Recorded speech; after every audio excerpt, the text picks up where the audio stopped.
3I Atlas is transporting enough carbon dioxide to jumpstart a lifeless planet's atmosphere, and it's heading directly for Mars with the precision of a Swiss atomic clock.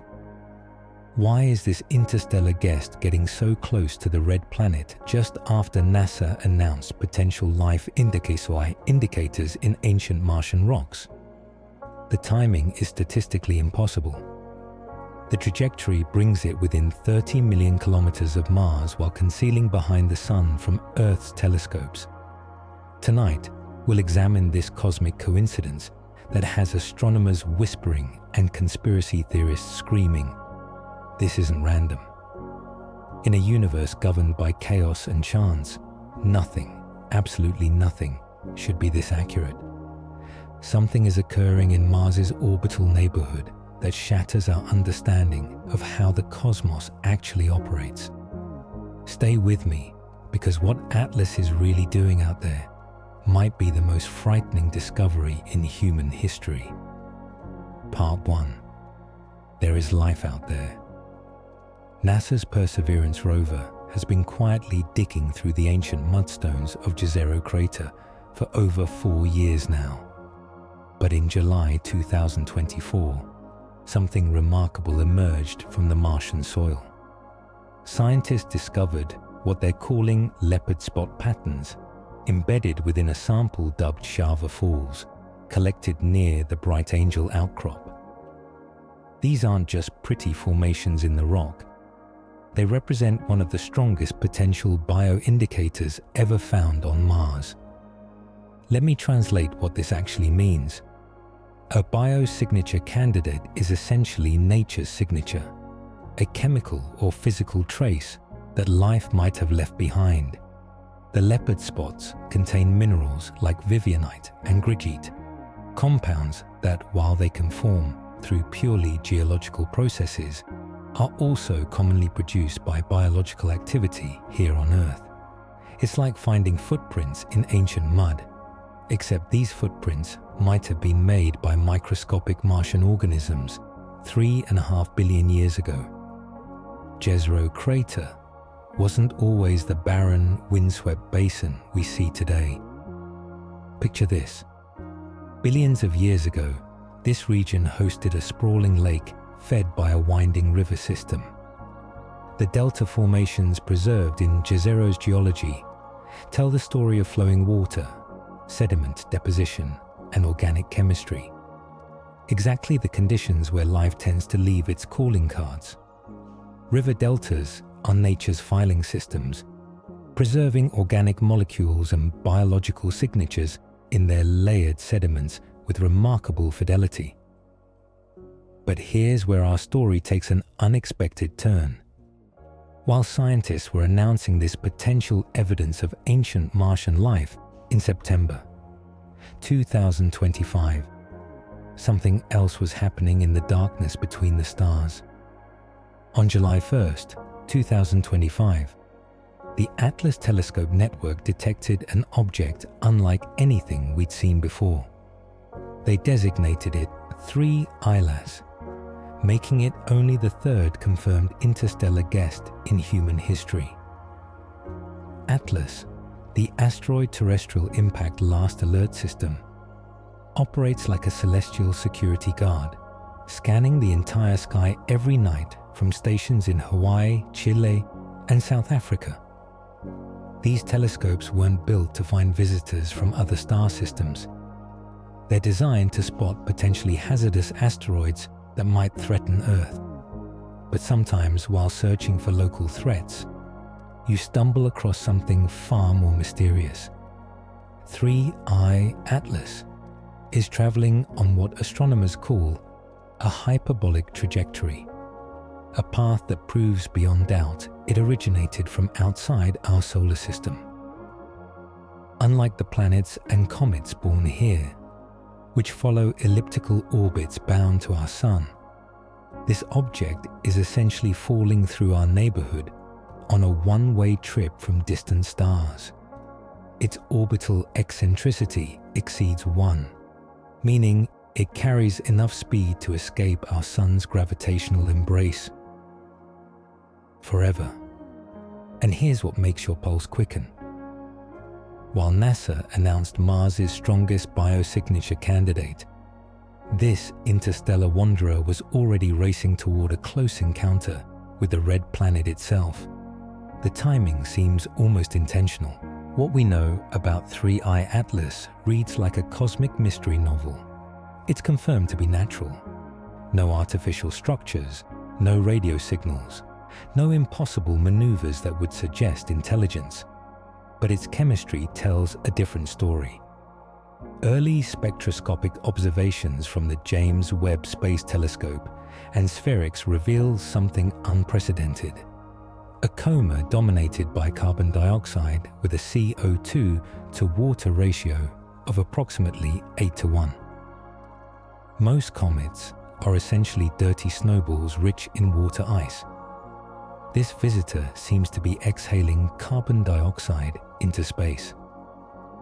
There are whispers in the astronomical community about a green glow observed in September, a phenomenon that could indicate dicarbon or cyanide compounds outgassing from the comet's nucleus.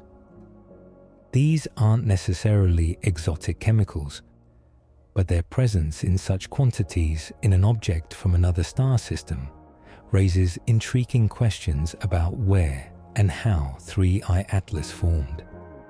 The internet predictably has exploded with theories. Alien artifact, ancient probe designed terraforming tool. NASA's response has been measured and scientific. All current observations are consistent with a natural comet, albeit one with unusual composition. There's no threat to Earth, no evidence of artificial origin, and no reason to panic. But that's not what keeps me staring at the data late into the night. It's the timing. It's the chemistry. It's the way this story seems to be writing itself across the cosmos. If someone or something wanted to nudge Mars toward habitability, what would be the perfect delivery system? A comet rich in greenhouse gases, perhaps carbon dioxide that could thicken Mars's thin atmosphere, trap solar heat, and begin the long process of planetary resurrection. Of course, this is speculation wrapped in cosmic coincidence. But as we'll explore in the coming minutes, sometimes the universe presents us with patterns so compelling, so elegantly structured, that dismissing them outright feels almost unscientific. What is 3I Atlas doing in Mars's orbit? That question will guide us through a labyrinth of astronomy, ancient mysteries, and the possibility that we're witnessing something far more significant than a simple cosmic coincidence. Buckle in. We're about to take a journey that begins with chemistry and ends with questions that might reshape how we think about life, intelligence, and our place in an infinite cosmos. Part 2. The Anomaly. To understand why 3I Atlas is so extraordinary, we need to grasp what makes an orbit hyperbolic. Imagine throwing a ball straight up into the air. It follows a parabolic arc, slowing down, stopping, then falling back to Earth. Now imagine throwing that ball so hard it never comes back down, escaping Earth's gravity entirely. That's essentially what a hyperbolic orbit represents on a cosmic scale. When astronomers measure an orbit's eccentricity, they're calculating how stretched or circular it appears. Perfect circles have an eccentricity of 0. Earth's slightly oval orbit has an eccentricity of about 0.017. But when eccentricity exceeds 1, you're dealing with an escape trajectory, a path that carries an object away from its gravitational host forever. 3I Atlas has an eccentricity well above 1, proving conclusively that it originated from interstellar space. This makes it only the third confirmed visitor from beyond our solar system, joining the enigmatic cigar-shaped 1I Oumuamua in 2017 and the more conventional Comet 2I/Boris in 2019. But here's where things get interesting. Oumuamua exhibited mysterious non-gravitational acceleration. It sped up in ways that couldn't be explained by solar radiation pressure alone, leading to wild speculation about artificial origin. Boris, by contrast, behaved exactly like the comets we're familiar with, complete with a typical dust and gas coma and predictable outgassing patterns. 3I Atlas falls somewhere between these extremes, and that's what makes it fascinating. It's clearly natural. No geometric shapes, no radio transmissions, no impossible physics. But its chemical signature reads like something from an alien chemistry textbook. The James Webb Space Telescope, humanity's most powerful eye on the cosmos, has been studying since its discovery. What it found defies expectations. A coma, that fuzzy envelope of gas and dust surrounding the nucleus, dominated not by water vapor, as we'd expect, but by carbon dioxide. The CO2 to H2O ratio measures approximately 8:1, among the highest ever recorded for any comet. To put this in perspective, most comets are like cosmic snowballs. As they approach the sun, solar heating sublimates their icy surfaces, creating the familiar tale of water, vapor, dust, and trace gases. The dirty snowball model has served us well for decades, but seems to be exhaling carbon dioxide the way a frozen block of dry ice steams in warm air. This unusual chemistry suggests several possibilities. Perhaps 3I Atlas formed near the carbon dioxide ice line in its original stellar system, where temperatures were just right for CO2 to freeze solid while water remained gaseous. Maybe its surface has been processed by cosmic radiation during millions of years in interstellar space, creating a carbon-rich crust that preferentially releases CO2 when heated. There's another intriguing possibility: selective sublimation. If the comet's nucleus is coated with a layer of carbon dioxide ice, this could suppress the release of deeper water ice reservoirs, skewing the observed ratios towards CO2 dominance. As 3Y Atlas continues its journey toward the Sun, we might see this ratio evolve, revealing different layers of its frozen history. Recent observations have detected additional compounds: carbon monoxide, carbonyl sulfide, and water ice buried beneath the carbon dioxide-rich surface. Each detection adds another piece to the puzzle of this visitor's origin story. The Spheric Space Telescope, with its specialized infrared capabilities, has confirmed these measurements independently, lending credibility to what initially seemed like impossible chemistry.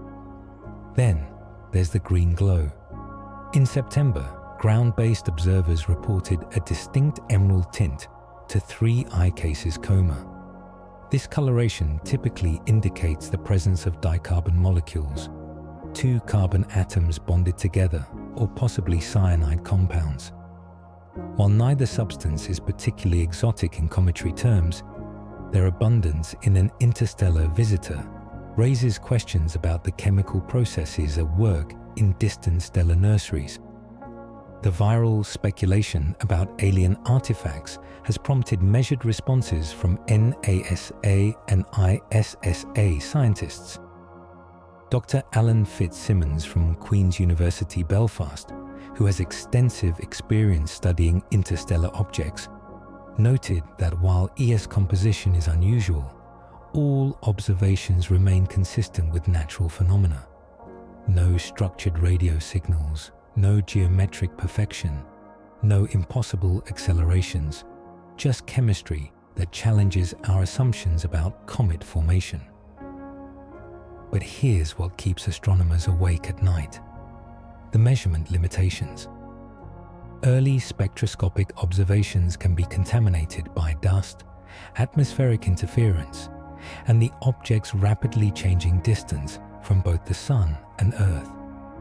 Chemical ratios can evolve dramatically, as solar heating penetrates deeper into a comet's nucleus, potentially revealing entirely different compositions as the mission progresses. We're essentially trying to analyze a chemistry set traveling at 30 kilometers per second, millions of miles away through a telescope. The fact that we can detect anything meaningful is remarkable. The fact that what we're detecting challenges our understanding of interstellar chemistry is unsettling. As races toward its rendezvous with Mars, these chemical anomalies take on new significance. Carbon dioxide isn't just an unusual cometary component. It's the primary constituent of Mars's atmosphere, the key greenhouse gas that once gave the red planet a thicker, potentially life-supporting environment. If someone wanted to nudge Mars back toward habitability, carbon dioxide would be the perfect delivery mechanism. But we're getting ahead of ourselves right now. We're dealing with chemistry that's unusual, but not impossible. Timing that's coincidental, but not supernatural. And a trajectory that's bringing this cosmic chemistry set within 30 million kilometers of Mars in just a few weeks. The question that haunts every observation, every spectrum, every carefully calibrated measurement is simple. Why now? Why this chemistry? And why Mars? Part 3. Close to Mars. The October flyby. Mark your calendars for October 3rd, 2025. On that date, 3I Atlas will sweep past Mars at a distance of approximately 28 to 30 million kilometers, roughly 0.19 to 0.2, 0.2, 0 astronomical units for those keeping score. To put this in perspective, that's about 75 times farther than the Moon is from Earth. Close in cosmic terms, but not exactly a near miss. But here's where the story gets cinematically perfect. Just as 3I Atlas makes its closest approach to Mars, it will be effectively invisible from Earth. The reason is solar conjunction. The object will be positioned behind the Sun from our perspective, hidden in the solar glare like a whisper drowned out by a symphony. For several crucial weeks in late September through late October, Earth-based telescopes will be essentially blind to whatever 3I Atlas might be doing near Mars. The timing feels almost orchestrated. Maximum proximity to Mars coincides with maximum invisibility from Earth.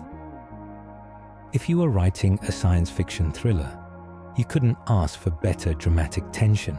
3I Atlas will reach perihelion, its closest approach to the Sun, on October the 29th or 30th, positioning it just inside Mars's orbit at approximately 1.4 astronomical units from our star. This places the comet in the perfect sweet spot for solar heating to maximize outgassing, while maintaining that tantalizing proximity to the red planet. But we won't be completely blind to this cosmic encounter. The European Space Agency has confirmed that Mars orbiters are preparing to attempt observations during the October flyby. Mars Express, operational since 2003, and the Trace Gas Orbiter, which has been studying Martian atmospheric chemistry since 2016, represent our best chance of getting close-up data on during its Mars passage. What could these orbiters potentially observe? The possibilities are tantalizing. High-resolution imaging might reveal details of the comet's nucleus and coma structure invisible from Earth. Ultraviolet and infrared spectrometers could detect specific emission lines from cyanide, carbon monoxide, and other trace compounds. Dust analyzers might even capture particles from the comet's tail, providing direct samples of interstellar material. The scientific stakes couldn't be higher. 3I Atlas represents our third data point for understanding interstellar chemistry and potentially our best opportunity to compare the volatile compounds that form around other stars with those native to our own solar system. The unusually high carbon dioxide content could provide insights into planet formation processes in distant stellar nurseries. But there's another layer to consider. Mars itself is undergoing renewed scientific scrutiny following the potential biosignature discoveries in Jezero Crater.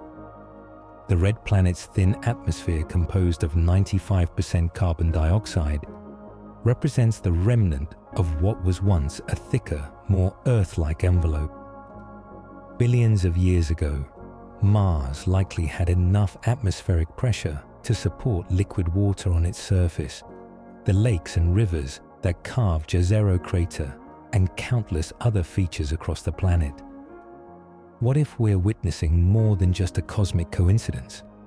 What if the carbon dioxide-rich chemistry of 3I Atlas represents exactly the kind of atmospheric replenishment Mars would need to reverse its climate catastrophe? Of course, we need to maintain perspective on the scales involved. A single comet, even one with unusual volatile content, carries nowhere near enough gas to meaningfully alter a planetary atmosphere. Mars has been losing its atmosphere to space for billions of years, stripped away by solar wind due to the planet's lack of a strong magnetic field. One comet's worth of carbon dioxide would be like adding a cup of water to an empty swimming pool. But what if 3I Atlas isn't alone? What if we're observing just one delivery in a long-term process of atmospheric restoration? The reassuring news is that poses no threat to Earth.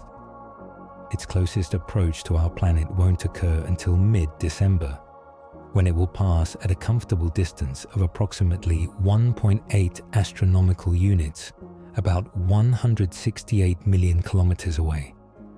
That's farther than the Sun, making it safer than our daily dose of solar radiation. Still, the geometry is remarkable. An interstellar visitor loaded with the exact atmospheric components Mars needs most, arriving just as we discover the strongest evidence yet for ancient Martian life. The comet will be hidden from Earth observation during its Mars encounter, creating a perfect window of cosmic privacy. If this were a movie script, editors would reject it as too coincidental to be believable. Ground-based observations will resume once it emerges from behind the Sun in late November and December. By then, post-perihelion heating will have fundamentally altered the comet's chemistry and appearance. We might be looking at a completely different object, one that shed its outer layers and revealed whatever secrets lie frozen in its core. The European Space Agency has been remarkably transparent about the observational challenges ahead. Unlike previous interstellar visitors, 3I Atlas's trajectory and timing make it impossible to launch an intercept mission. The speeds and distances involved are simply beyond our current technological capabilities. We're limited to remote observation, spectroscopic analysis, and whatever data the Mars orbiters can collect during those precious few days in October. But perhaps that's fitting. Sometimes the most profound mysteries can only be observed, not touched. Sometimes the questions matter more than the answers. As 3I Atlas races toward its appointment with Mars, carrying its cargo of carbon dioxide and cosmic secrets, we're left to wonder what exactly will happen during those invisible weeks behind the Sun. What will the Mars orbiters see? And what story will 3I Atlas tell us about the chemistry of distant stars and possibly the future of our neighboring planet? The orbital mechanics are clear. The chemistry is puzzling. The timing is uncanny. And in just a few weeks, an object from the stars will sweep past Mars while Earth looks the other way, leaving us to piece together the story from whatever clues remain in its wake. Part 4. suspicious timing, or just orbital mechanics. Let's state the coincidence clearly without embellishment. In September 2025, NASA announced the discovery of potential biosignatures in Martian rocks, leopard spot textures that might represent the strongest evidence yet for ancient life on Mars.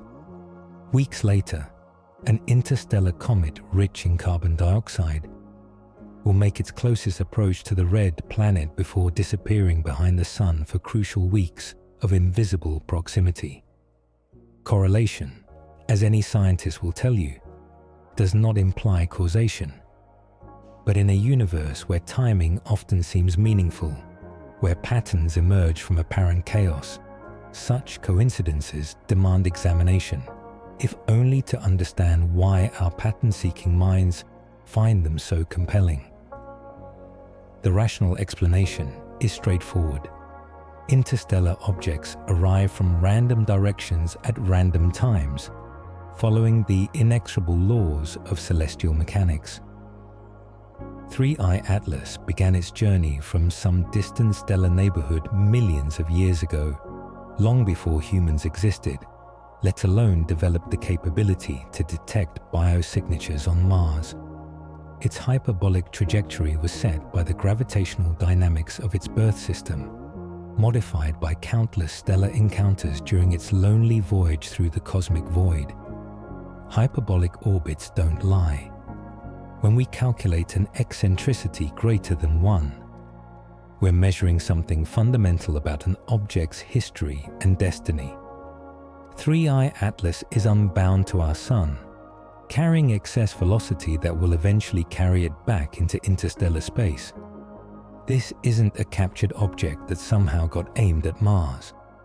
It's a visitor on a one-way trip following laws of physics that care nothing about human discovery timelines or planetary biology. But here's where the story gets interesting.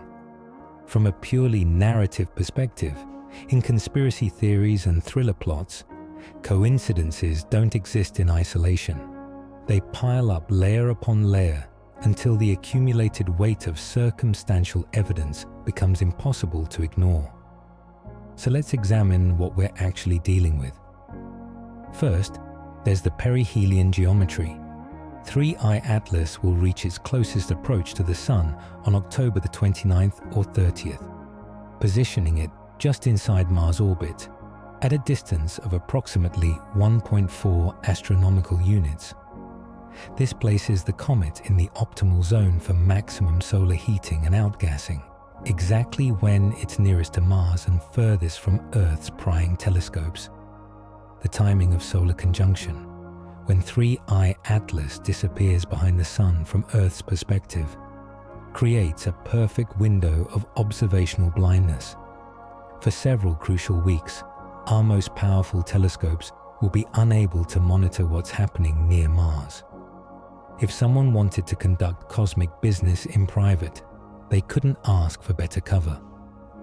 Then there's the chemistry that keeps nagging at researchers. Carbon dioxide dominance in a comet is unusual, but not impossible. However, CO2 happens to be precisely what Mars needs most for atmospheric restoration. The red planet's current atmosphere is already 95% carbon dioxide, but it's desperately thin, less than 1% of Earth's atmospheric pressure. Any process that could add greenhouse gases might help reverse the atmospheric loss that turned Mars from a potentially habitable world into the frozen desert we see today. The public confusion about interstellar versus interplanetary missions reflects a deeper misunderstanding about the nature of cosmic visitors. 3I Atlas isn't a spacecraft that can be steered or redirected. It's following a trajectory determined by fundamental physics, influenced only by the gravitational fields it encounters. No course corrections, no intelligent guidance, no signs of artificial propulsion, just a chunk of frozen chemistry obeying Newton's laws. NASA's position has been consistently clear. all observations of 3I Atlas are consistent with natural comet behavior. No structured signals, no geometric perfection, no impossible maneuvers that would suggest intelligence. The object poses no threat to Earth and shows no signs of artificial origin. So why does the timing feel so significant? Perhaps because we're witnessing the intersection of two separate cosmic narratives that our minds insist on connecting. Ancient life on Mars represents a story about the past. Biology that might have flourished when the red planet had thicker atmosphere and flowing water. 3I Atlas represents a story about the present. Interstellar chemistry arriving at precisely the moment we're contemplating Mars's biological potential. But here's a thought experiment that pushes the envelope of speculation. What if atmospheric engineering isn't science fiction? What if the chemistry we're observing in, carbon dioxide rich, arriving at Mars with perfect timing, represents not coincidence, but design?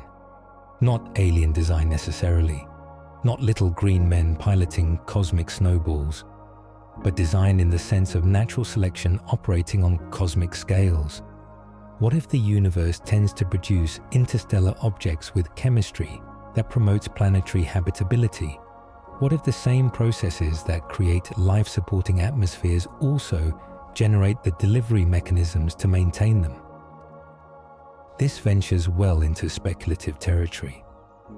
But it's worth noting that carbon dioxide and water, the primary components we've detected in 3I Atlas, are also the fundamental building blocks of planetary atmospheres capable of supporting life as we know it. The ratio might be unusual, but the chemistry is precisely what any terraforming project would prioritize. Of course, this assumes that terraforming is even possible on Mars, which remains highly speculative. The red planet lacks a strong magnetic field to protect its atmosphere from solar wind erosion. Even if 3I Atlas deposited its entire mass of volatiles into Mars's atmosphere, the long-term loss mechanisms would eventually strip away any temporary gains. But what if we're thinking too small? What if 3I Atlas isn't a single event, but part of a larger pattern? The third confirmed interstellar visitor in less than a decade suggests these objects might be more common than previously thought. As our detection capabilities improve, we might discover that interstellar chemistry delivery is a regular feature of cosmic evolution. This leads us to two possible tracks for understanding what we're witnessing. The sober scientific track treats 3I Atlas as an unusual but natural comet, whose timing near Mars is purely coincidental. The data supports this interpretation. The physics makes sense, and no extraordinary claims require extraordinary evidence. The speculative track asks different questions. Why this chemistry? Why this timing? Why Mars? It doesn't necessarily invoke intelligence or design, but it remains open to patterns and possibilities that might not fit conventional frameworks. Both tracks acknowledge the same fundamental mystery. We're living through a moment when ancient Martian biology and interstellar chemistry are converging in ways that challenge our assumptions about cosmic coincidence. If someone wanted to terraform Mars, what would they deliver? Carbon dioxide for greenhouse warming, water for biological processes, organic compounds for chemical complexity, the exact cocktail we're observing in 3I Atlas's coma. The question that bridges both scientific rigor and speculative wonder is this: how do we distinguish between meaningful patterns and mere coincidence in a universe that seems equally capable of both? Part 5. The first seed of doubt. The gaps in our knowledge about 3I Atlas create perfect breeding grounds for extraordinary theories. Limited visibility during its crucial Mars encounter, evolving spectroscopic data as the comet heats up, and the inherent challenges of analyzing chemistry at interstellar distances. Each uncertainty becomes fertile soil for speculation to take root. Consider what we're actually dealing with from an observational standpoint. 3I Atlas was discovered on July 1st, 2025, giving us less than 4 months to study it before solar conjunction renders it invisible from Earth. That's barely enough time to establish basic orbital parameters, let alone conduct detailed compositional analysis of an object traveling at 30 kilometers per second through the vacuum of space. The online debate reflects this uncertainty in predictable ways. Social media algorithms reward extreme interpretations, amplifying claims about alien artifacts and cosmic conspiracies, while burying measured scientific analysis in feeds optimized for engagement rather than accuracy. High-profile figures with millions of followers can shape public perception of 3I Atlas with a single inflammatory post, regardless of their actual expertise in astronomy or astrobiology. NASA's response has been textbook crisis communication. Acknowledge the unusual observations, explain the natural phenomena that could account for them, and emphasize that no evidence supports artificial origin or Earth-threatening behavior. Dr. Paul Chodas from the Center for Near-Earth Object Studies has been particularly clear. All current data are consistent with 3I Atlas being a natural comet with unusual but not impossible chemistry. But here's what makes this situation different from previous false alarms. The detection networks that found 3I Atlas are specifically designed to be transparent and rapid. The Atlas telescope system publishes observations within hours of detection, making it virtually impossible to suppress or hide data about potentially hazardous objects. If 3I Atlas were behaving in truly anomalous ways, making course corrections, emitting structured signals, or exhibiting geometric perfection, the evidence would be immediately available to astronomers worldwide. This transparency is both reassuring and slightly disappointing. The romantic notion of government cover-ups and hidden cosmic visitors crashes against the reality of modern astronomy. A global network of observers, automated detection systems, and international cooperation that makes astronomical secrets nearly impossible to maintain. The physics of interplanetary travel also constrains the more exotic theories about 3I Atlas. Its hyperbolic trajectory and current distance from Earth make it impossible to launch an intercept mission with existing technology. The European Space Agency has been explicit about this limitation. We simply don't have spacecraft capable of matching the object's velocity and trajectory on such short notice. This inability to directly sample 3I Atlas means we're limited to remote observation, spectroscopic analysis, and whatever data the Mars orbiters might collect during the October encounter. It's like trying to identify a person's nationality, profession, and intentions by watching them walk past your window at night from several blocks away. Yet the very limitations of our observational capabilities create space for both healthy scientific skepticism and unhealthy conspiracy thinking. What exactly would constitute proof that 3I Atlas is artificially engineered? The criteria are actually quite specific. Non-Keplerian orbital maneuvers that suggest propulsion, narrowband radio transmissions indicating intelligence, geometric structures visible in high-resolution imaging or chemical signatures that couldn't occur naturally. None of these have been observed. 3I Atlas follows a perfectly predictable hyperbolic trajectory consistent with gravitational physics. No radio telescopes have detected artificial signals. Its coma appears fuzzy and diffuse, lacking the sharp edges or geometric patterns that would suggest manufactured origin.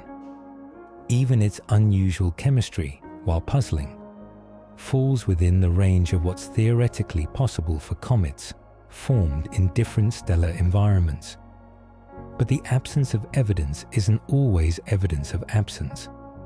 As the saying goes, the real question is whether we're looking hard enough, with the right instruments at the right times for the right signatures. The green glow reported in September adds another layer of intrigue and uncertainty.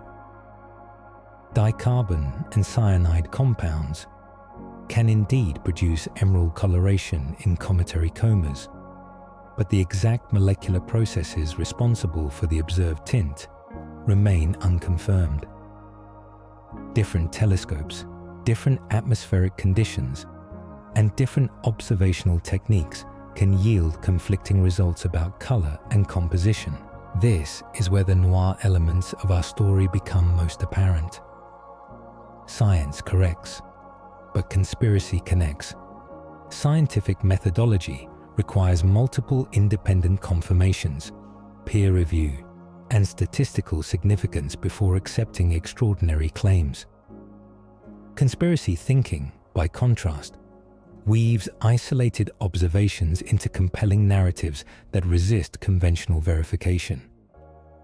3I Atlas exists in the liminal space between these two approaches. Its unusual chemistry is scientifically interesting, but not impossible. Its timing near Mars is cosmically coincidental, but not supernatural. Its period of invisible proximity to the red planet is astronomically normal, but dramatically perfect. The object seems designed to frustrate both conventional explanation and extraordinary interpretation. Too weird to be completely ordinary, too ordinary to be completely weird. This ambiguity creates what psychologists call the uncertainty effect. Our minds become more active, more pattern-seeking, more willing to entertain unusual possibilities when confronted with incomplete information. 3I Atlas provides just enough anomalous data to trigger our curiosity, while remaining just within the bounds of natural phenomena. As we prepare to lose visual contact with the comet during its Mars encounter, we're forced to confront the limitations of human knowledge and the power of cosmic timing. For several weeks, 3I Atlas will be doing something near Mars, while Earth's telescopes point uselessly at empty sky. When we regain contact in late November, will we be looking at the same object? Solar heating during perihelion passage can fundamentally alter a comet's appearance, stripping away surface layers and revealing entirely different chemical compositions. The 3I Atlas that emerges from behind the Sun might tell a completely different story than the one that disappeared in October. This evolution adds yet another variable to our growing collection of uncertainties. Are we studying one object or two? Is the chemistry we've measured representative of the entire nucleus, or just its outermost layers? Will the post-perihelion 3I Atlas confirm our natural comet hypothesis, or reveal something that challenges our understanding of interstellar chemistry? The most unsettling possibility is that we might never know for certain. 3I Atlas could complete its Mars encounter, undergo perihelion heating, and depart our solar system, carrying its secrets back to the interstellar void. We'd be left with spectroscopic data, orbital calculations, and endless speculation about what really happened during those invisible weeks in October.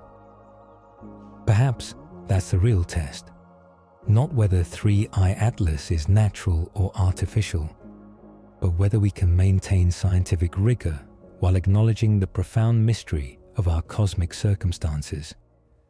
Can we hold two seemingly contradictory ideas simultaneously? That the universe is stranger than we imagine, and that extraordinary claims require extraordinary evidence.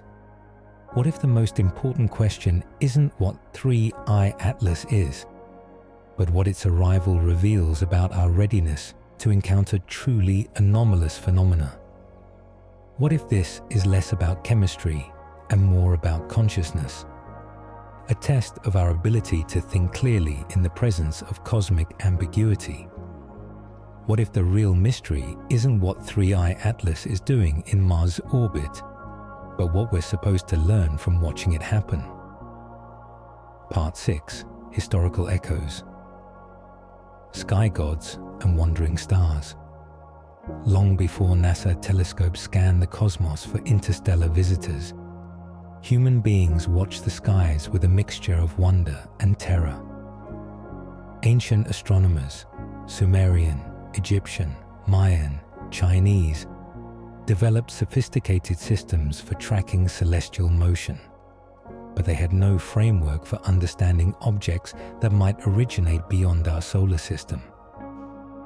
The historical record contains no verified accounts of 3I Atlas-like visitors, but this absence might tell us more about observation limitations than cosmic reality. Ancient sky watchers focused on regular predictable phenomena: the movements of planets, the cycles of eclipses, the seasonal appearance of familiar constellations. A faint, fast-moving object on a hyperbolic trajectory would likely appear as little more than a dim star that wandered across the heavens for a few weeks before vanishing forever. Yet, mythology is filled with stories that could, with considerable imagination, be interpreted as garbled memories of unusual astronomical events. Skyboats carrying gods between worlds, celestial messengers arriving during times of great change, wandering stars that appeared without warning and disappeared just as mysteriously. The Sumerian creation epic, Enuma Elish describes Marduk arriving from the outer darkness to battle primordial chaos, establishing cosmic order. Egyptian mythology speaks of solar barges that carried divine consciousness across the celestial ocean. Mayan astronomers tracked Venus with extraordinary precision, but also recorded guest stars that modern researchers interpret as supernovae or comets. These parallels are fascinating as cultural artifacts, but we must be crystal clear. There's no evidence linking ancient mythology to modern interstellar objects. The human tendency to find patterns in coincidence operates as powerfully now as it did 4,000 years ago. When we encounter something truly unusual, like 3I Atlas, we instinctively search for historical precedents, even when none exist. This pattern-seeking behavior served our ancestors well when distinguishing between rustling bushes that contained predators versus those that contained only wind. But when applied to cosmic phenomena, the same cognitive tools that once ensured survival can lead us down rabbit holes of confirmation bias and false correlation. Consider how comets historically functioned as omens of political and social change. The appearance of Halley's Comet in 1066 was interpreted as predicting the Norman conquest of England. The Great Comet of 1577 convinced European nobles that God was announcing the Protestant Reformation. Chinese astronomers developed elaborate systems for correlating celestial visitors with dynastic transitions. None of these correlations proved causal. Of course, comets don't influence human politics any more than human politics influence cometary orbits, but the psychological power of cosmic timing created feedback loops where unusual astronomical events became self-fulfilling prophecies, shaping human behavior in ways that made the predictions appear accurate. 3I Atlas arrives during a similar moment of historical transition. Human civilization stands at a crossroads between planetary and interplanetary existence. We've discovered potential biosignatures on Mars, developed the technology to deflect asteroids, and begun serious planning for permanent settlements beyond Earth. The comet's arrival coincides not just with Mars discoveries, but with humanity's emergence as a spacefaring species. Is this timing meaningful? Or are we simply more sensitive to cosmic events because we've finally developed the tools to detect and analyze them? The anthropic principle suggests that we observe the universe at precisely the moment when observation becomes possible, not because the universe was waiting for us, but because we couldn't have observed it any earlier. Yet, there's something deeply unsettling about the precision of these coincidences. 3I Atlas doesn't just arrive during a period of Mars exploration. It arrives specifically as we discover the strongest biosignature evidence in Jezero Crater. It doesn't just pass through the inner solar system. It approaches Mars at exactly the distance and timing that would maximize scientific intrigue while minimizing observational certainty. Ancient cultures dealt with this type of cosmic synchronicity by invoking divine intervention or supernatural design. Modern cultures struggle to find equivalent explanatory frameworks that satisfy both our scientific skepticism and our intuitive sense that some patterns transcend mere coincidence. The classical planet Mars, named for the Roman god of war, carries cultural baggage that influences how we interpret events in its vicinity. The red planet has always represented conflict, change, and transformation in human consciousness. When an interstellar visitor approaches Mars, our mythological programming activates whether we acknowledge it or not. But perhaps the most intriguing historical parallel isn't found in ancient texts. It's found in the evolution of human observation itself. Each generation develops new tools for seeing the cosmos, and each new tool reveals phenomena that previous generations couldn't detect or understand. Radio telescopes revealed pulsars. Space-based observatories discovered exoplanets. The Atlas network now detects interstellar visitors.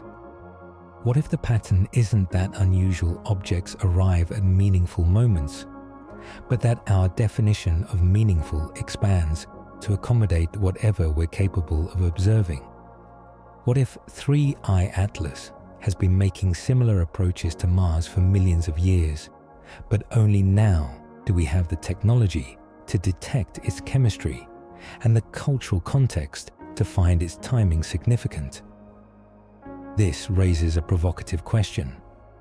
If advanced civilizations wanted to leave breadcrumbs for developing species, where would they hide them? The answer might be in plain sight, but coded in phenomena that become visible only when a species reaches sufficient technological and intellectual maturity to decode them. Such breadcrumbs wouldn't need to be artificial artifacts. They could be natural phenomena arranged or timed in ways that convey information to sufficiently advanced observers. A comet with unusual chemistry, arriving during a moment of astrobiological discovery. Spectroscopic signatures that reveal themselves only to civilizations capable of infrared astronomy. Orbital mechanics that create meaningful coincidences for species sophisticated enough to calculate hyperbolic trajectories. Of course, this ventures well into speculative territory. We have no evidence that 3I Atlas represents anything more than natural chemistry following natural laws.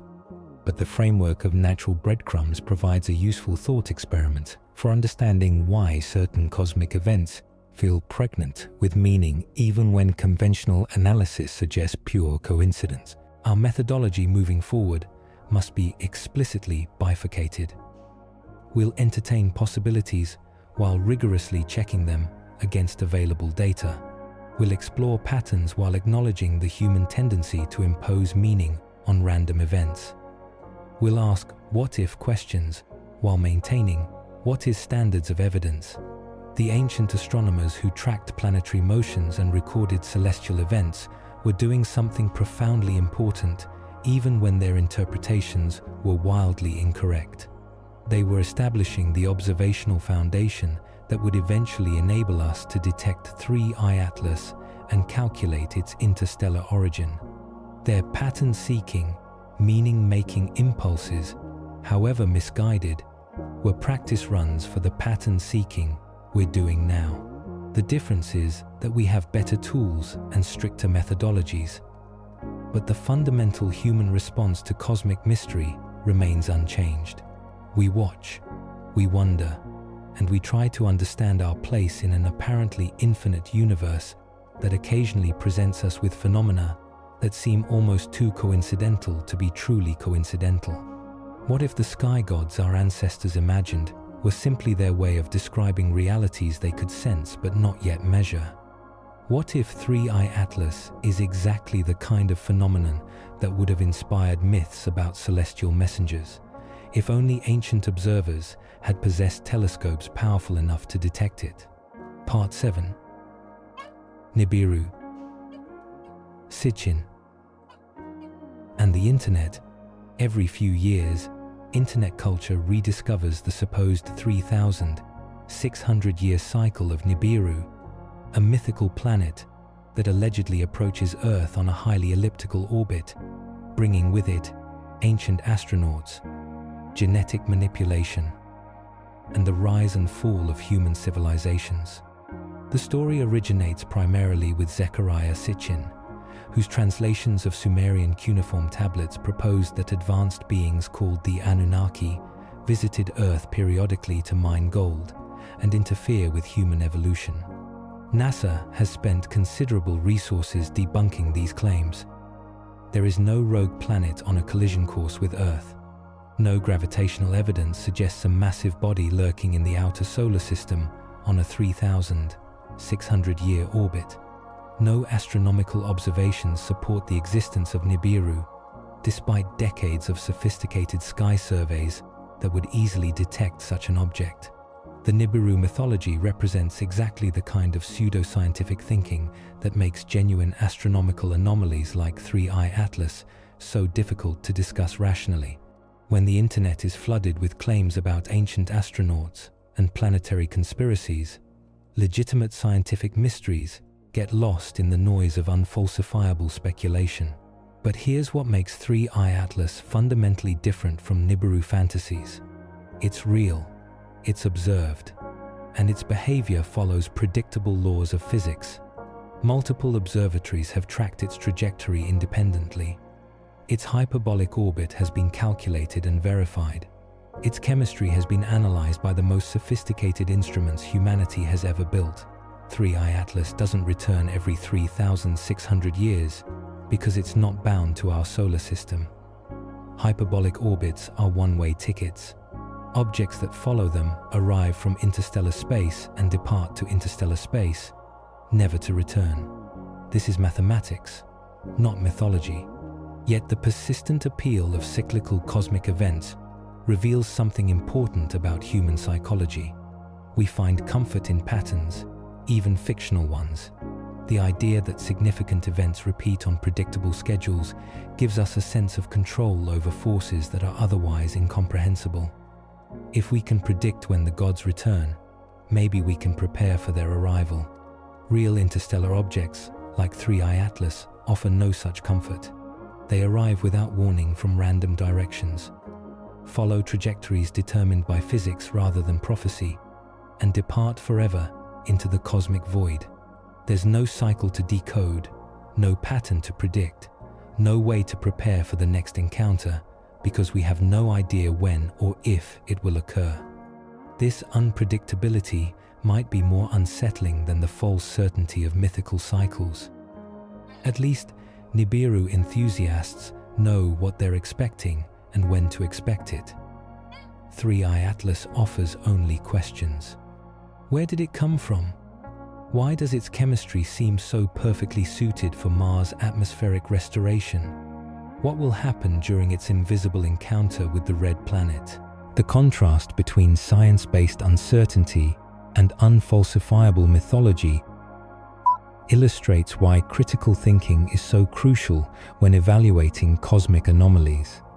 Science admits ignorance, proposes testable hypotheses, and updates conclusions based on new evidence. Pseudoscience claims certainty, resists testing, and interprets all evidence as confirmation of predetermined beliefs. But we shouldn't dismiss the psychological needs that drive people towards cyclical cosmic narratives. The universe really is vast, ancient, and filled with phenomena that dwarf human comprehension. The desire to find meaningful patterns in cosmic chaos represents a deeply human response to existential uncertainty. What if we could harness that pattern-seeking impulse in service of legitimate scientific inquiry, instead of imposing fictional cycles on random events?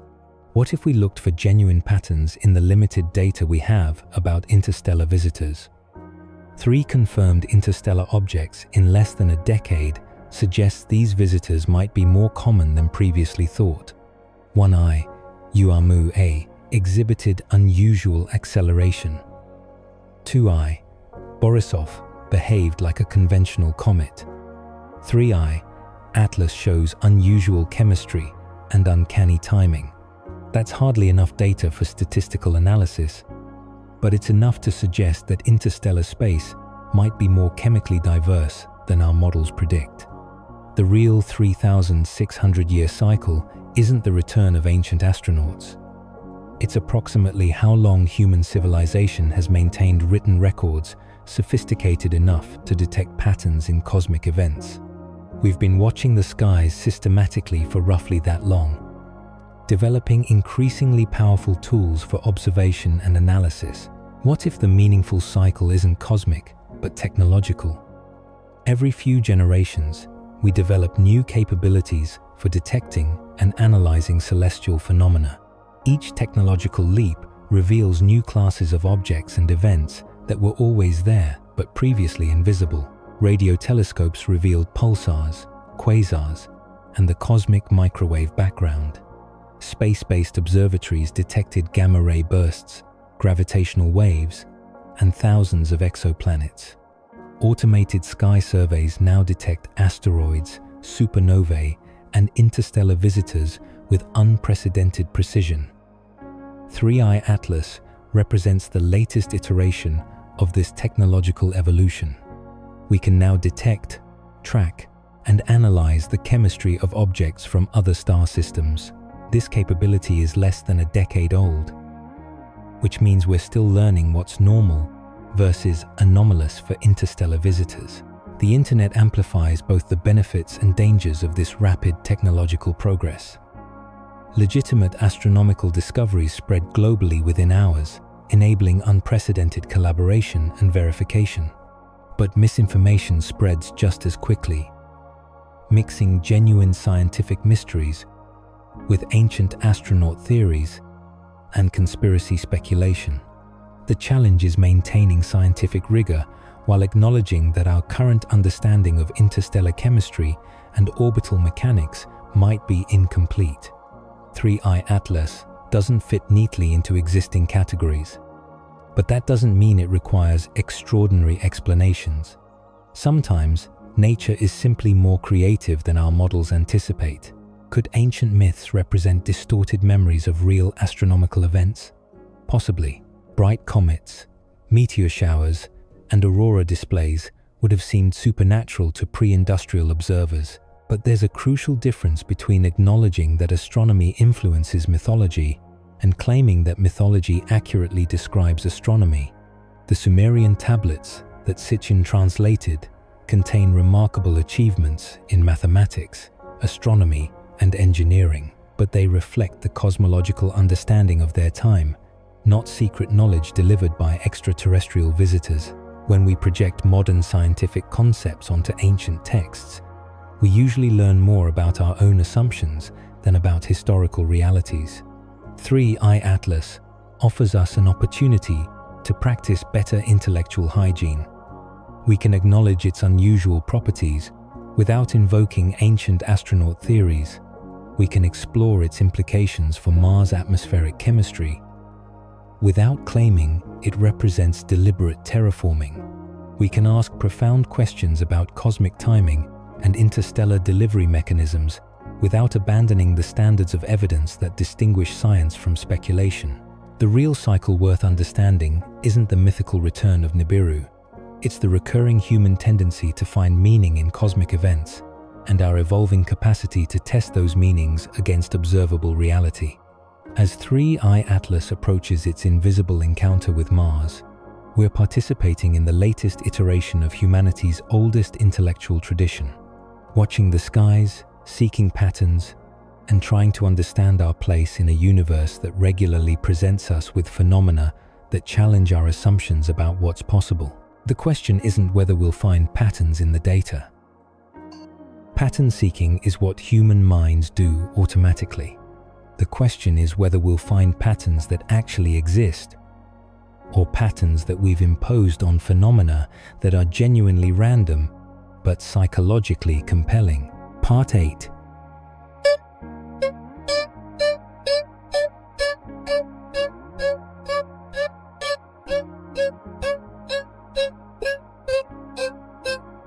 Let's return to the chemistry that makes 3I Atlas so intriguing.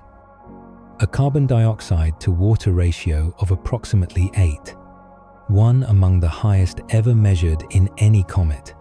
To understand why this matters, we need to think about Mars not as it is now, but as it once was and potentially could be again. 4 billion years ago, Mars possessed a thick atmosphere, flowing rivers, and possibly vast oceans.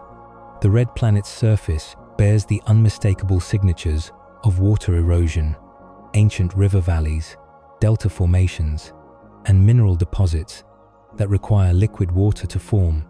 Jezero Crater, where Perseverance is currently searching for biosignatures, represents the remnant of this wetter, more hospitable Mars. What happened to all that water and atmosphere? Mars lost its magnetic field early in its history, leaving the planet vulnerable to solar winds stripping over billions of years. The thin Martian atmosphere we observe today, less than 1% of Earth's surface pressure, represents the residue of what was once a substantial envelope of gases. The current Martian atmosphere is already 95% carbon dioxide, but there's simply not enough of it to create meaningful greenhouse warming or atmospheric pressure. If you could somehow thicken Mars's atmosphere while maintaining its chemical composition, you might begin to reverse the planet's long slide toward frozen sterility. Enter 3I Atlas, carrying a comet dominated by precisely the gas Mars needs most. The James Webb Space Telescope and SphereX have confirmed the unusual CO2 abundance, along with detections of carbon monoxide, carbonyl sulfide, and water ice. It's essentially a chemistry set designed for atmospheric engineering. Of course, scale matters enormously. A single comet, even one with exotic volatile content, carries nowhere near enough material to meaningfully alter a planetary atmosphere. Mars has been losing gases to space for billions of years. One delivery of cometary carbon dioxide would be like adding a teaspoon of sugar to an empty Olympic swimming pool. But what if 3I Atlas represents not a single event, but one component of a larger process? The speculative thought experiment writes itself. If someone wanted to gradually restore Mars's atmosphere over geological timescales, repeated deliveries of carbon dioxide-rich materials would be exactly the right approach. Not enough to terraform the planet quickly, but sufficient to nudge atmospheric evolution in a more habitable direction. The heating patterns of 3I Atlas support this speculation in interesting ways. As the comet approaches perihelion in late October, solar heating will maximize outgassing precisely when it's closest to Mars. The geometry creates optimal conditions for atmospheric delivery. If that's indeed what we're observing, recent spectroscopic data reveals additional complexity in the comet's chemistry. Beyond the dominant carbon dioxide, instruments have detected organic compounds that could serve as building blocks for more complex atmospheric chemistry. The presence of carbon monoxide suggests formation conditions very different from the comets native to our solar system.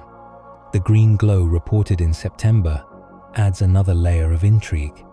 While the exact molecular processes remain unconfirmed, the coloration could indicate cyanide compounds or dicarbon molecules, chemistry that would be highly relevant for atmospheric engineering projects, even if it occurs through purely natural processes. But we need to be careful about imposing design narratives onto natural phenomena. Comets outgas in predictable patterns determined by solar heating and nuclear composition. The fact that 3I Atlas releases carbon dioxide when heated doesn't necessarily indicate intentional atmospheric delivery. It could simply reflect the chemistry of its formation environment around a distant star.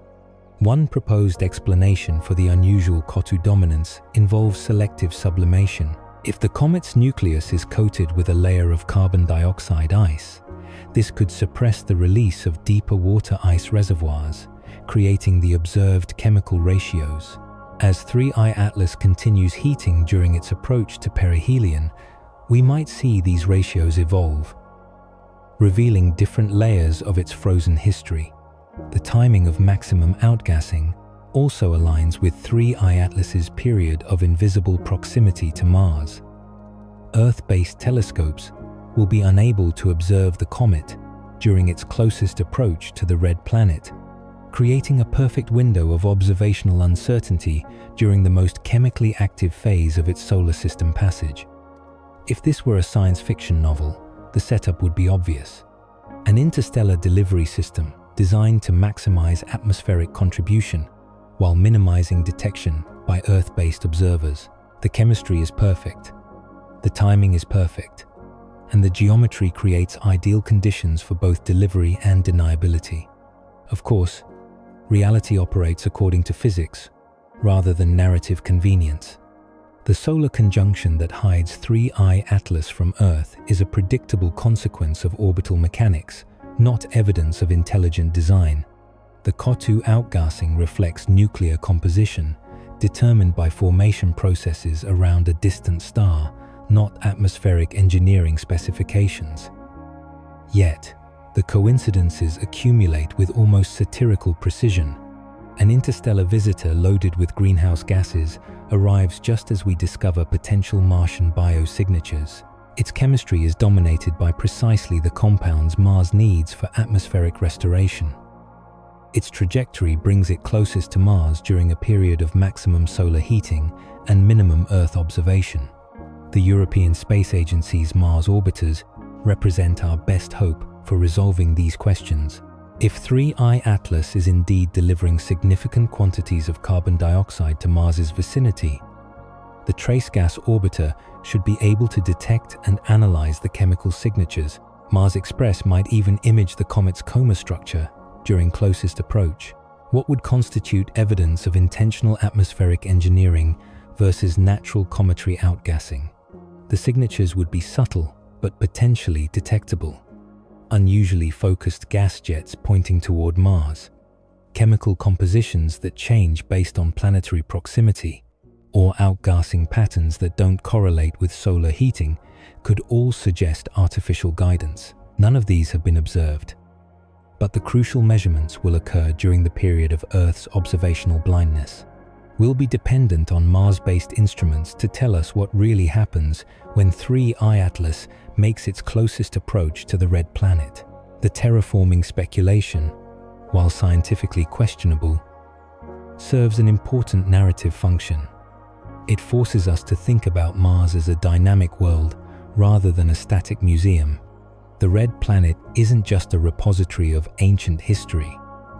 It's a potentially habitable world whose atmospheric chemistry could in principle be modified by external inputs. Whether those inputs come from natural interstellar delivery or human engineering projects, the underlying chemistry remains the same.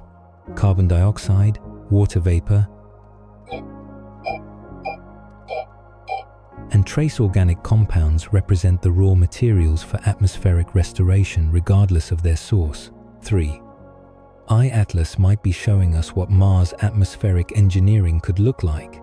Even if it's happening through purely natural processes, the comet carries a chemistry set perfectly suited for greenhouse warming, atmospheric thickening, and organic complexity, exactly what any terraforming project would prioritize. As we approach the October encounter, the question isn't whether 3I Atlas will transform Mars.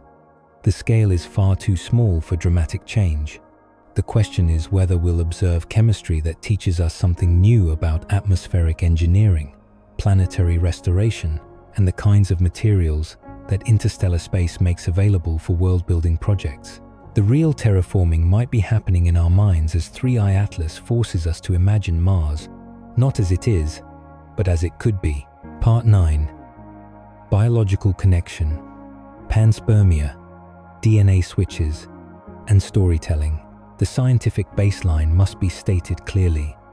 There is currently no evidence that 3I Atlas carries living organisms or biological material. Interstellar space is hostile to life as we know it. Cosmic radiation, extreme cold, and vacuum conditions would destroy most biological molecules over the millions of years required for interstellar travel. But the absence of current evidence doesn't preclude interesting speculation about directed panspermia. The hypothesis that life might spread between worlds through deliberate seeding rather than random chance. If an advanced civilization wanted to distribute biological materials across interstellar distances, comets would make excellent delivery vehicles. The chemistry we've detected in 3I Atlas, carbon dioxide, water, organic compounds, represents precisely the molecular foundation necessary for carbon-based life. While these materials could support biology, they don't constitute biology themselves. The distinction is crucial. Having the ingredients for cake doesn't mean you have an actual cake. Still, the timing of 3I Atlas's arrival demands consideration. Just as we discover potential biosignatures in ancient Martian rocks, an interstellar visitor approaches carrying the chemical toolkit necessary for atmospheric restoration and biological complexity. The coincidence feels almost purposeful. The popular concept of junk DNA has been largely discredited by modern molecular biology.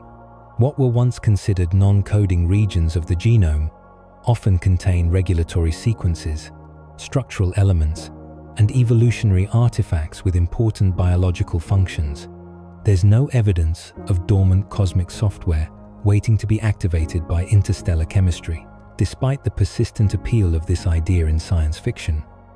But the metaphor remains useful for thinking about dormant potential. Mars itself might contain biological switches that could be activated by the right chemical triggers. The discovery of potential biosignatures in Jezero Crater suggests that Mars once possessed the conditions necessary for life. What if some remnant of that biological potential remains dormant, waiting for atmospheric conditions to improve enough to support renewed activity? This ventures well into speculative territory, but it's worth considering the mirror effect. The real activation happening right now is human attention and investment. The discovery of possible Martian biosignatures has energized astrobiology research, increased funding for Mars sample return missions, and focused public attention on the possibility of life beyond Earth. In this sense, 3I Atlas might be activating human behavior rather than Martian biology. Its unusual chemistry and timing have captured imaginations, generated media coverage, and created a narrative framework that makes Mars seem more alive, more dynamic, more worthy of exploration than it appeared just a few months ago. The panspermia hypothesis, first proposed by Svante Arrhenius in 1906, suggests that life spreads throughout the universe via comets, asteroids, and other celestial bodies. While most scientists consider natural panspermia unlikely due to the harsh conditions of space travel, directed panspermia, intentional seeding by intelligent civilizations, remains a theoretical possibility. If 3I Atlas were carrying biological materials, What would we expect to detect? Organic molecules more complex than simple carbon compounds, chemical signatures that suggest metabolic processes, isotopic ratios that differ from non-biological material, possibly even preserved cellular structures that could survive interstellar travel. Current spectroscopic observations have detected organic compounds in 3I Atlas's coma, but these appear to be simple carbon-based molecules consistent with natural formation processes. Nothing observed so far suggests biological origin, though the limitations of remote sensing mean we might miss subtler signatures of biological activity. The real test will come if and when we can directly sample material from 3I Atlas or similar interstellar visitors. The European Space Agency has confirmed that no intercept mission is possible for this encounter, but future interstellar objects might provide opportunities for direct analysis. Mars sample return, currently delayed but still planned for the early 2030s, will provide our best opportunity to test for ancient Martian biology. The potential biosignatures discovered by Perseverance, those leopard spot textures in Jezero mudstones, could contain preserved cellular structures, organic molecules, or isotopic signatures that would confirm biological origin. If Mars once hosted life, and if that life left dormant genetic material in the planetary geology, then atmospheric restoration could theoretically reactivate some biological processes. This is highly speculative, but not impossible in principle. Earth's subsurface contains dormant microorganisms that can be revived after millions of years of inactivity. The connection between interstellar chemistry and terrestrial biology might be more subtle than direct seeding. Complex organic molecules formed around other stars could provide raw materials for prebiotic chemistry on worlds like Mars. Carbon dioxide, methane, and water, the components we've detected in 3I Atlas, are fundamental building blocks for the chemical processes that eventually give rise to life. But we must be careful not to overinterpret suggestive coincidences as evidence of design or purpose. The universe contains vast quantities of organic chemistry. The building blocks of life are distributed throughout interstellar space. The arrival of carbon-rich comets at potentially habitable worlds is probably more common than rare. What makes 3I Atlas interesting isn't necessarily that it carries biological materials, but that it's arriving at precisely the moment when we're most sensitized to questions about Mars's biological potential.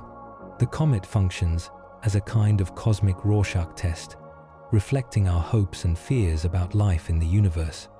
The narrative appeal of biological connections reveals something important about human psychology. We're pattern-seeking organisms that evolve to detect meaningful relationships in complex environments. When we encounter phenomena like 3I Atlas, unusual chemistry arriving at meaningful moments, our biological programming activates whether or not genuine biological connections exist. This creates both opportunities and dangers for scientific interpretation. The pattern seeking that helps us detect genuine biological signatures can also lead us to impose biological narratives onto purely chemical or physical phenomena. A reasonable near-term test for biological connections would involve analyzing 3I Atlas's spectral signatures for amino acids, nucleotides, or other complex organic molecules that suggest biological processes.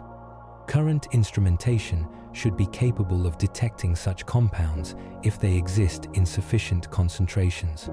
The Mars orbiters scheduled to observe 3I Atlas during its October encounter could potentially detect biological signatures if the comet were releasing complex organic materials. The Trace Gas Orbiter, specifically designed to analyze atmospheric chemistry, would be our best instrument for such detection. Whether or not 3I Atlas carries biological materials, its arrival has already activated something profound in human consciousness. The recognition that we live in a universe where interstellar chemistry and planetary biology intersect in ways we're only beginning to understand. The question isn't whether 3I Atlas will seed Mars with life. the evidence suggests it won't. The question is whether its arrival will seed human minds with the curiosity, funding, and determination necessary to answer deeper questions about life's distribution throughout the cosmos. Are we projecting our origin myths onto a snowball from elsewhere? Or are we finally developing the tools necessary to detect genuine biological connections between worlds? The answer might depend less on what 3i Atlas is carrying, and more on what we're prepared to look for. Looking at your sleep story script about 3i Atlas, I can help you make gentle improvements while keeping that natural, soothing flow perfect for relaxation content. Let me refine this for you while maintaining the calm, steady pace your audience expects. Part 10. Hidden influences. How narratives shape us. Step outside astronomy's realm for a moment and consider how stories shape human behavior on scales, both intimate and civilizational. The narratives we tell about cosmic events don't just reflect our understanding of the universe. They actively modify how we respond to fresh information, allocate resources, and make decisions about humanity's future. The history of comet interpretation illustrates this narrative feedback loop perfectly.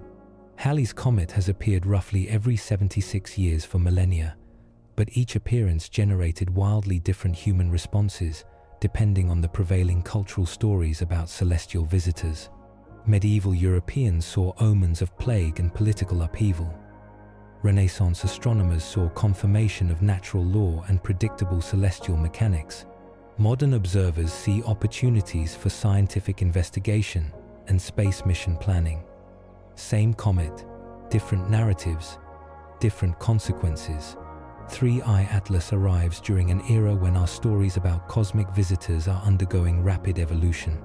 The successful DART mission in 2022 demonstrated that humanity can deliberately alter the trajectory of celestial objects. We've graduated from passive observers to active participants in solar system dynamics.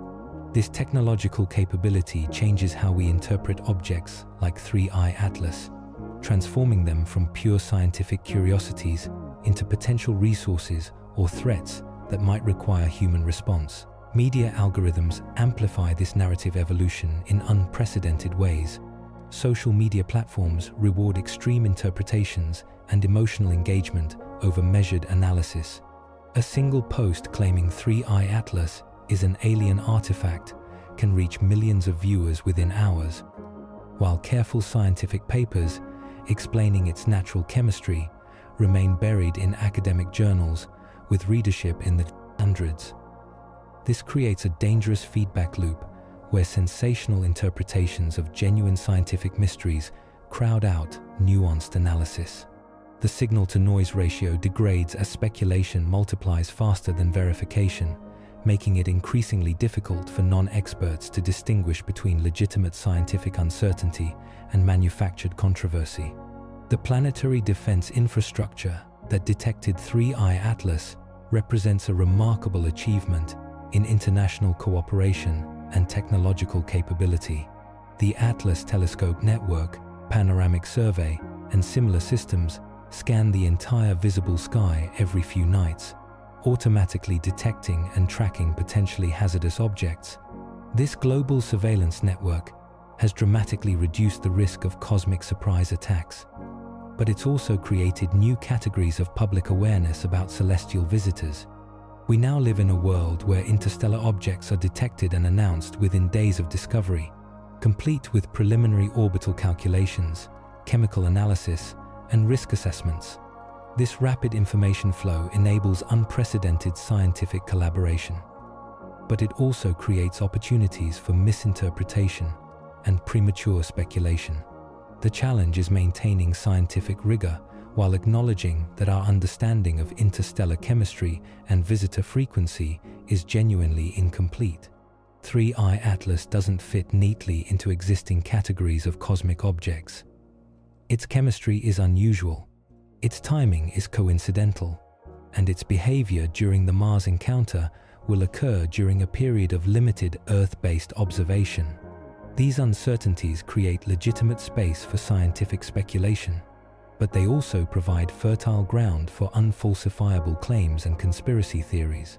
The key is developing better tools for distinguishing between productive uncertainty, the kind that drives genuine scientific inquiry, and destructive uncertainty that undermines evidence-based decision-making. Educational institutions play a crucial role in this narrative ecosystem. How we teach students to think about cosmic mysteries, evaluate evidence, and tolerate ambiguity will determine whether future generations approach objects like 3I Atlas with curiosity or credulity. The goal isn't to eliminate speculation, but to ensure that speculation remains tethered to testable hypotheses and empirical standards. The economic implications of these narratives are also significant. Public support for space exploration, asteroid detection, and Mars exploration depends partly on how compelling we make the stories about why these activities matter. 3I Atlas provides an opportunity to demonstrate the practical value of astronomical surveillance while highlighting the scientific mysteries that make space exploration intellectually exciting. But there's a responsibility that comes with storytelling about scientific mysteries. When we emphasize the dramatic and unusual aspects of objects like 3I Atlas, we risk creating expectations that reality might not fulfill.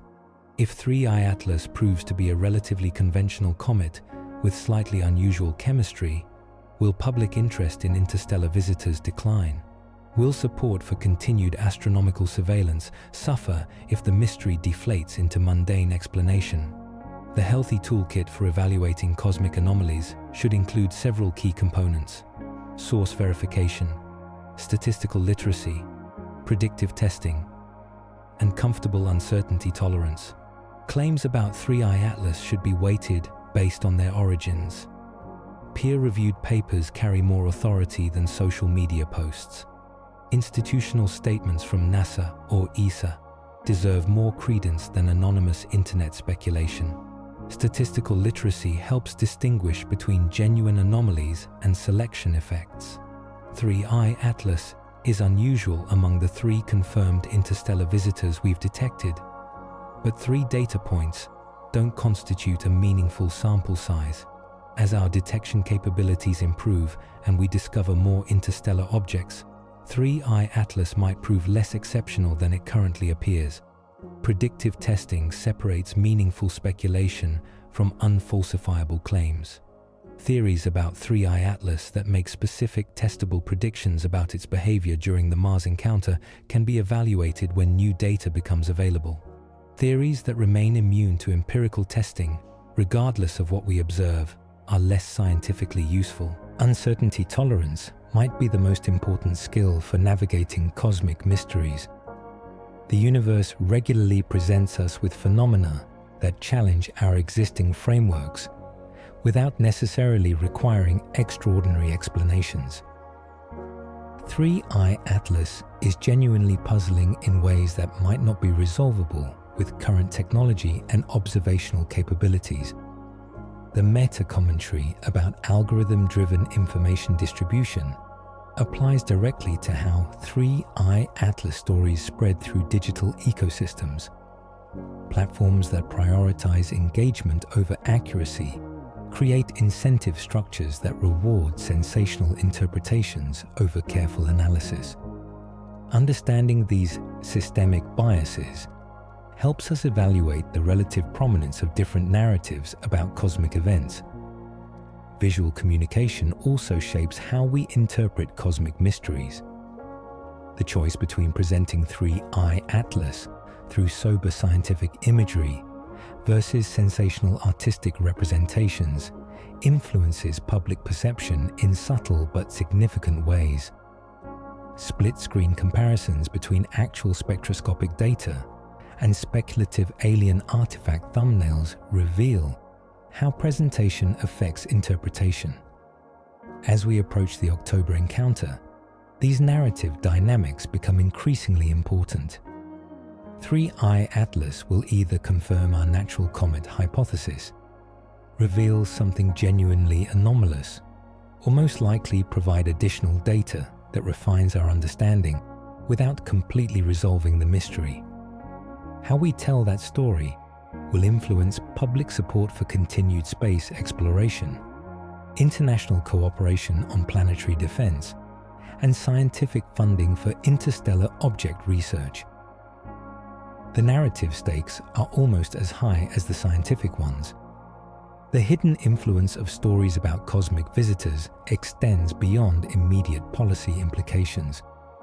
These narratives shape how we conceptualize humanity's place in the universe, our responsibilities as a spacefaring species, and our preparedness for encountering genuinely anomalous phenomena in the future. If 3I Atlas is testing anything, it might be testing our collective ability to maintain scientific curiosity while resisting the temptation to impose premature explanations onto incomplete data. The universe is under no obligation to provide us with easy answers or comfortable certainties. What if the most important lesson from 3I Atlas isn't about interstellar chemistry or Martian terraforming, but about how human consciousness responds to cosmic ambiguity? What if we're the real subject of this cosmic experiment? Part 11. Not aliens, but us. The earlier cycle hypothesis. Here's a speculative twist that might explain the uncanny timing and chemistry of 3I Atlas without invoking extraterrestrial intelligence. What if the aliens responsible for atmospheric engineering projects are actually us? Or rather, an earlier iteration of human civilization that reached technological maturity, then fell, leaving behind automated systems that continue operating across cosmic timescales. This hypothesis requires us to imagine human civilization, or something very much like it, achieving interstellar capability hundreds of thousands or millions of years ago, then suffering some catastrophic collapse that erased most traces of their technological achievement from the geological record. Before their decline, this earlier civilization might have deployed self-replicating atmospheric engineering systems designed to maintain habitability on potentially life-supporting worlds throughout the galaxy. What evidence would we expect to find for such an advanced predecessor civilization? Industrial pollution layers in ancient ice cores or sedimentary rocks, unusual isotopic signatures from large-scale nuclear processes, artificial structures or materials on the moon where geological processes wouldn't erase them, orbital debris from space-based infrastructure, genetic modifications in terrestrial life forms that couldn't have occurred through natural selection alone. Remarkably, none of these signatures have been definitively identified, though our ability to detect subtle traces of ancient technology continues to improve. The absence of clear evidence doesn't prove that no previous technological civilization existed, but it does constrain the possible scope and longevity of their activities. But suppose such a civilization did exist and did develop interstellar capability. Mars would have been an obvious target for atmospheric restoration projects. The red planet sits within our solar system's habitable zone, possesses the basic geological ingredients for life support, and once hosted the thick atmosphere and flowing water necessary for biological complexity. An advanced human civilization might have recognized Mars's potential and deployed automated atmospheric engineering systems designed to operate over millions of years. These systems could use interstellar comets as delivery vehicles, programming them with chemical compositions optimized for greenhouse warming and atmospheric thickening. 3I Atlas in this speculative framework wouldn't be a natural comet with coincidentally useful chemistry. It would be an engineered delivery system carrying precisely the chemical payload Mars needs. Timed to arrive during the planet's most promising period for biological recovery, the era when surviving human civilization develops the capability to detect and potentially assist with planetary restoration. The chemistry we've observed supports this speculation in interesting ways. The 8:1 carbon dioxide to water ratio isn't just unusual, it's optimized for Mars' atmospheric conditions. The trace organic compounds could provide chemical complexity for prebiotic processes.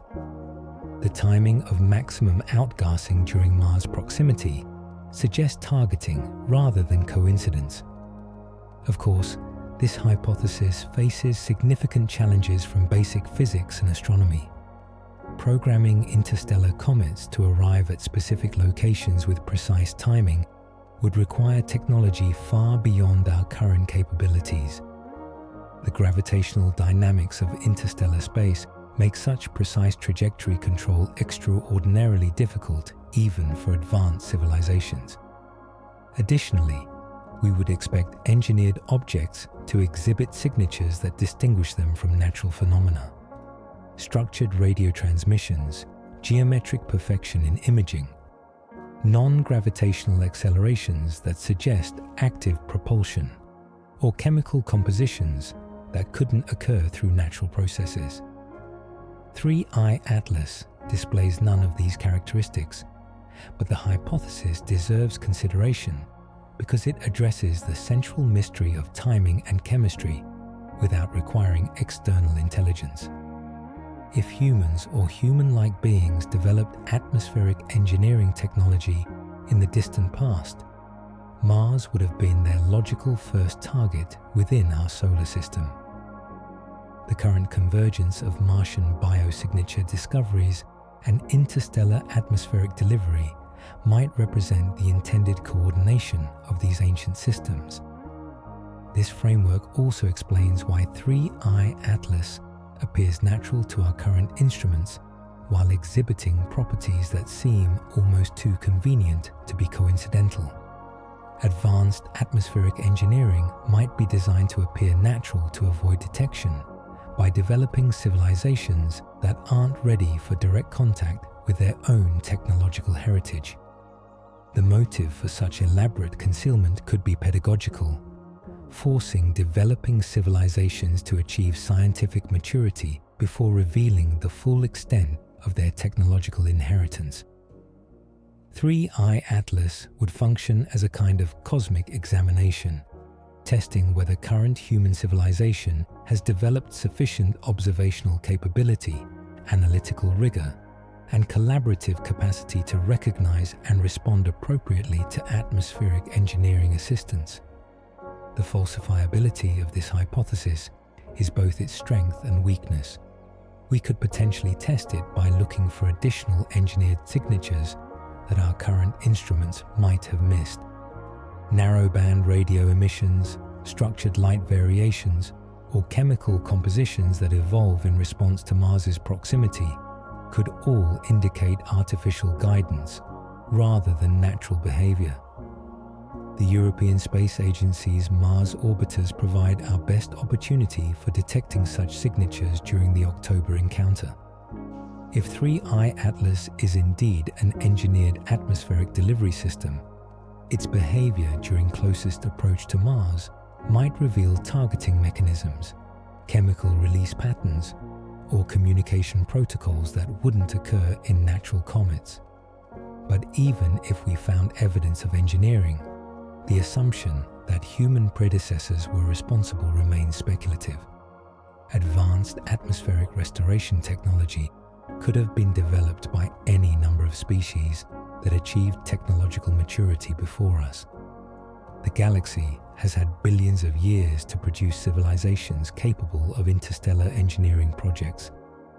What makes the earlier humans hypothesis psychologically appealing is that it addresses our cosmic loneliness without requiring us to share the universe with truly alien intelligences.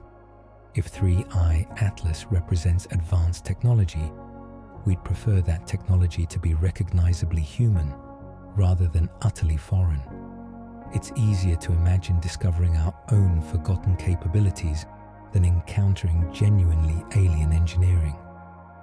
This psychological preference doesn't make the hypothesis more likely to be true. but it does help explain why the idea feels compelling despite limited supporting evidence. We're more comfortable with the notion of advanced humans than advanced aliens, even when the technological requirements are equally extraordinary in both cases.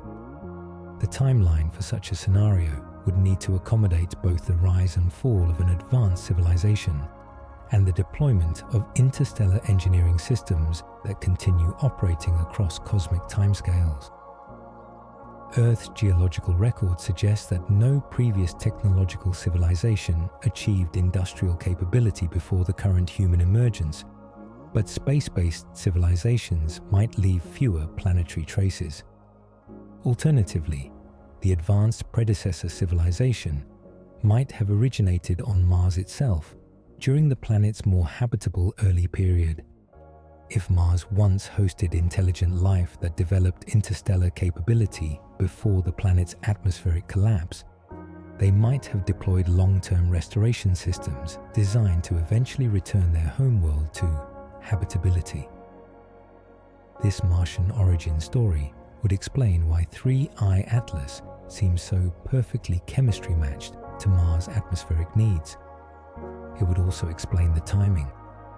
Automated systems might be programmed to activate atmospheric delivery when the planet shows signs of renewed biological interest, such as the arrival of spacefaring civilizations capable of assisting with restoration efforts.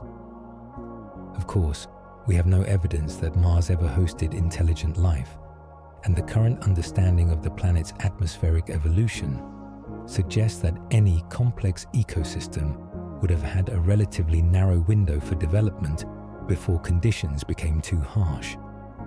But the absence of evidence isn't evidence of absence, particularly for civilizations that might have been primarily space-based rather than planetary. The engineering challenges involved in programming interstellar comets for precise delivery remain formidable regardless of who might have developed the technology. Trajectory corrections across interstellar distances, chemical preservation during millions of years of cosmic travel, and timing mechanisms that activate appropriate delivery sequences all represent technological achievements far beyond our current capabilities. Yet the alternative that 3I Atlas's chemistry and timing represent pure coincidence might be even more difficult to accept. The probability of an interstellar visitor arriving with exactly the right atmospheric restoration chemicals at exactly the moment we discover potential Martian biosignatures seems astronomically small. Perhaps the real test isn't whether 3I Atlas is engineered, but whether we're prepared to recognize engineering that operates on scales and timelines completely outside our current technological framework. Advanced atmospheric restoration might be so sophisticated that it appears natural to civilizations that haven't yet achieved interstellar capability. The hypothesis of earlier human or human-like atmospheric engineers provides a middle ground between natural coincidence and alien intervention. It allows for genuine mystery and advanced technology, while keeping the universe comfortably anthropocentric. Whether this comfort represents wisdom or wishful thinking remains to be determined. As 3I Atlas approaches its invisible encounter with Mars, we're forced to confront the possibility that we might be participants in a story much larger and older than we've assumed. The comet might be delivering more than atmospheric chemicals. It might be delivering a message about human potential, cosmic responsibility, and the long-term consequences of technological development.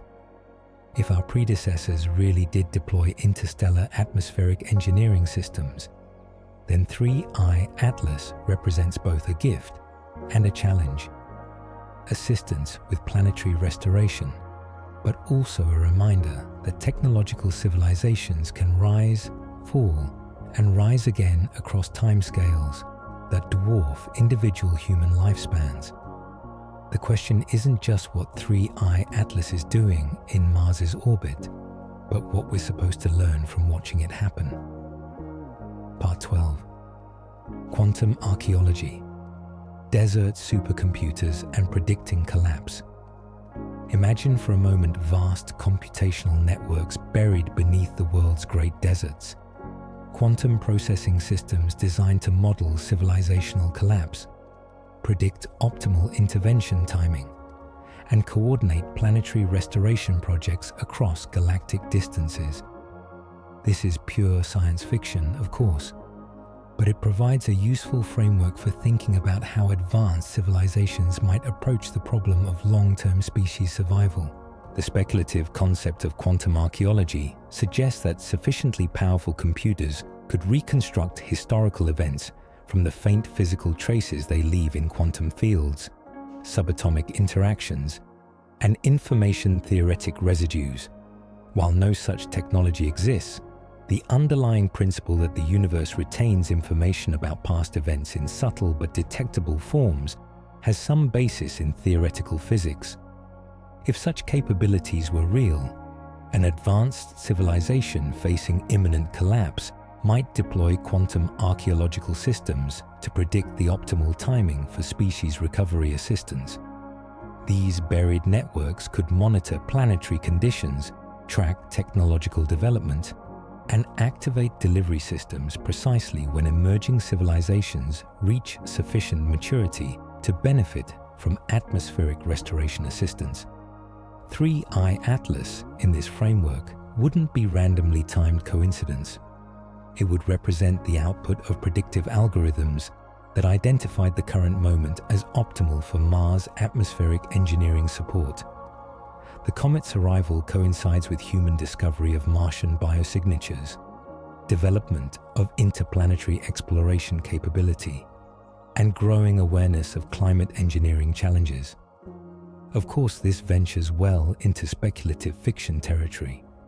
We have no evidence of buried supercomputers, quantum archaeological capabilities, or predictive algorithms that operate across cosmic timescales.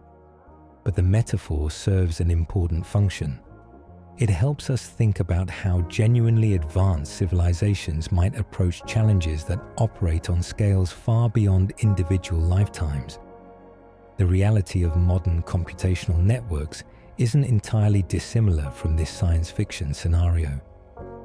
The Atlas telescope system that discovered 3I Atlas operates through automated sky surveys that continuously scan for potentially hazardous objects. These networks process enormous datasets, identify anomalous patterns, and alert human operators when something unusual requires attention. The European Space Agency and NASA maintain sophisticated modeling systems that predict asteroid trajectories, assess impact risks, and plan potential deflection missions. The successful DART demonstration proved that human civilization now possesses the computational and technological capacity to deliberately alter celestial mechanics. We've graduated from passive observers to active participants in solar system dynamics. But our current capabilities pale compared to what advanced civilizations might achieve given sufficient time and resources. Interstellar atmospheric engineering would require computational power, predictive accuracy, and technological sophistication orders of magnitude beyond our current achievements. Desert environments provide excellent preservation conditions for both natural artifacts and hypothetical technological systems. The world's great deserts contain meteorites that have remained largely unchanged for millions of years, ancient human settlements that preserve detailed archaeological records, and geological formations that record planetary history with remarkable fidelity. If someone wanted to hide advanced computational infrastructure for millions of years, desert locations would be ideal. Minimal water damage, stable temperatures, low biological activity, and geological isolation would protect buried systems from most forms of environmental degradation. Of course, no such systems have been discovered, and our increasingly sophisticated ground-penetrating radar and geological surveys would likely detect large artificial structures if they existed, but the absence of current detection doesn't entirely preclude the possibility of computational networks designed to remain hidden until appropriate activation conditions are met. The metaphor of desert supercomputers helps us think about the scales of planning that might be required for successful atmospheric restoration projects. Mars lost its atmosphere over billions of years through complex interactions between solar wind, planetary magnetism, and atmospheric chemistry. Reversing this process would require interventions coordinated across similarly vast timescales.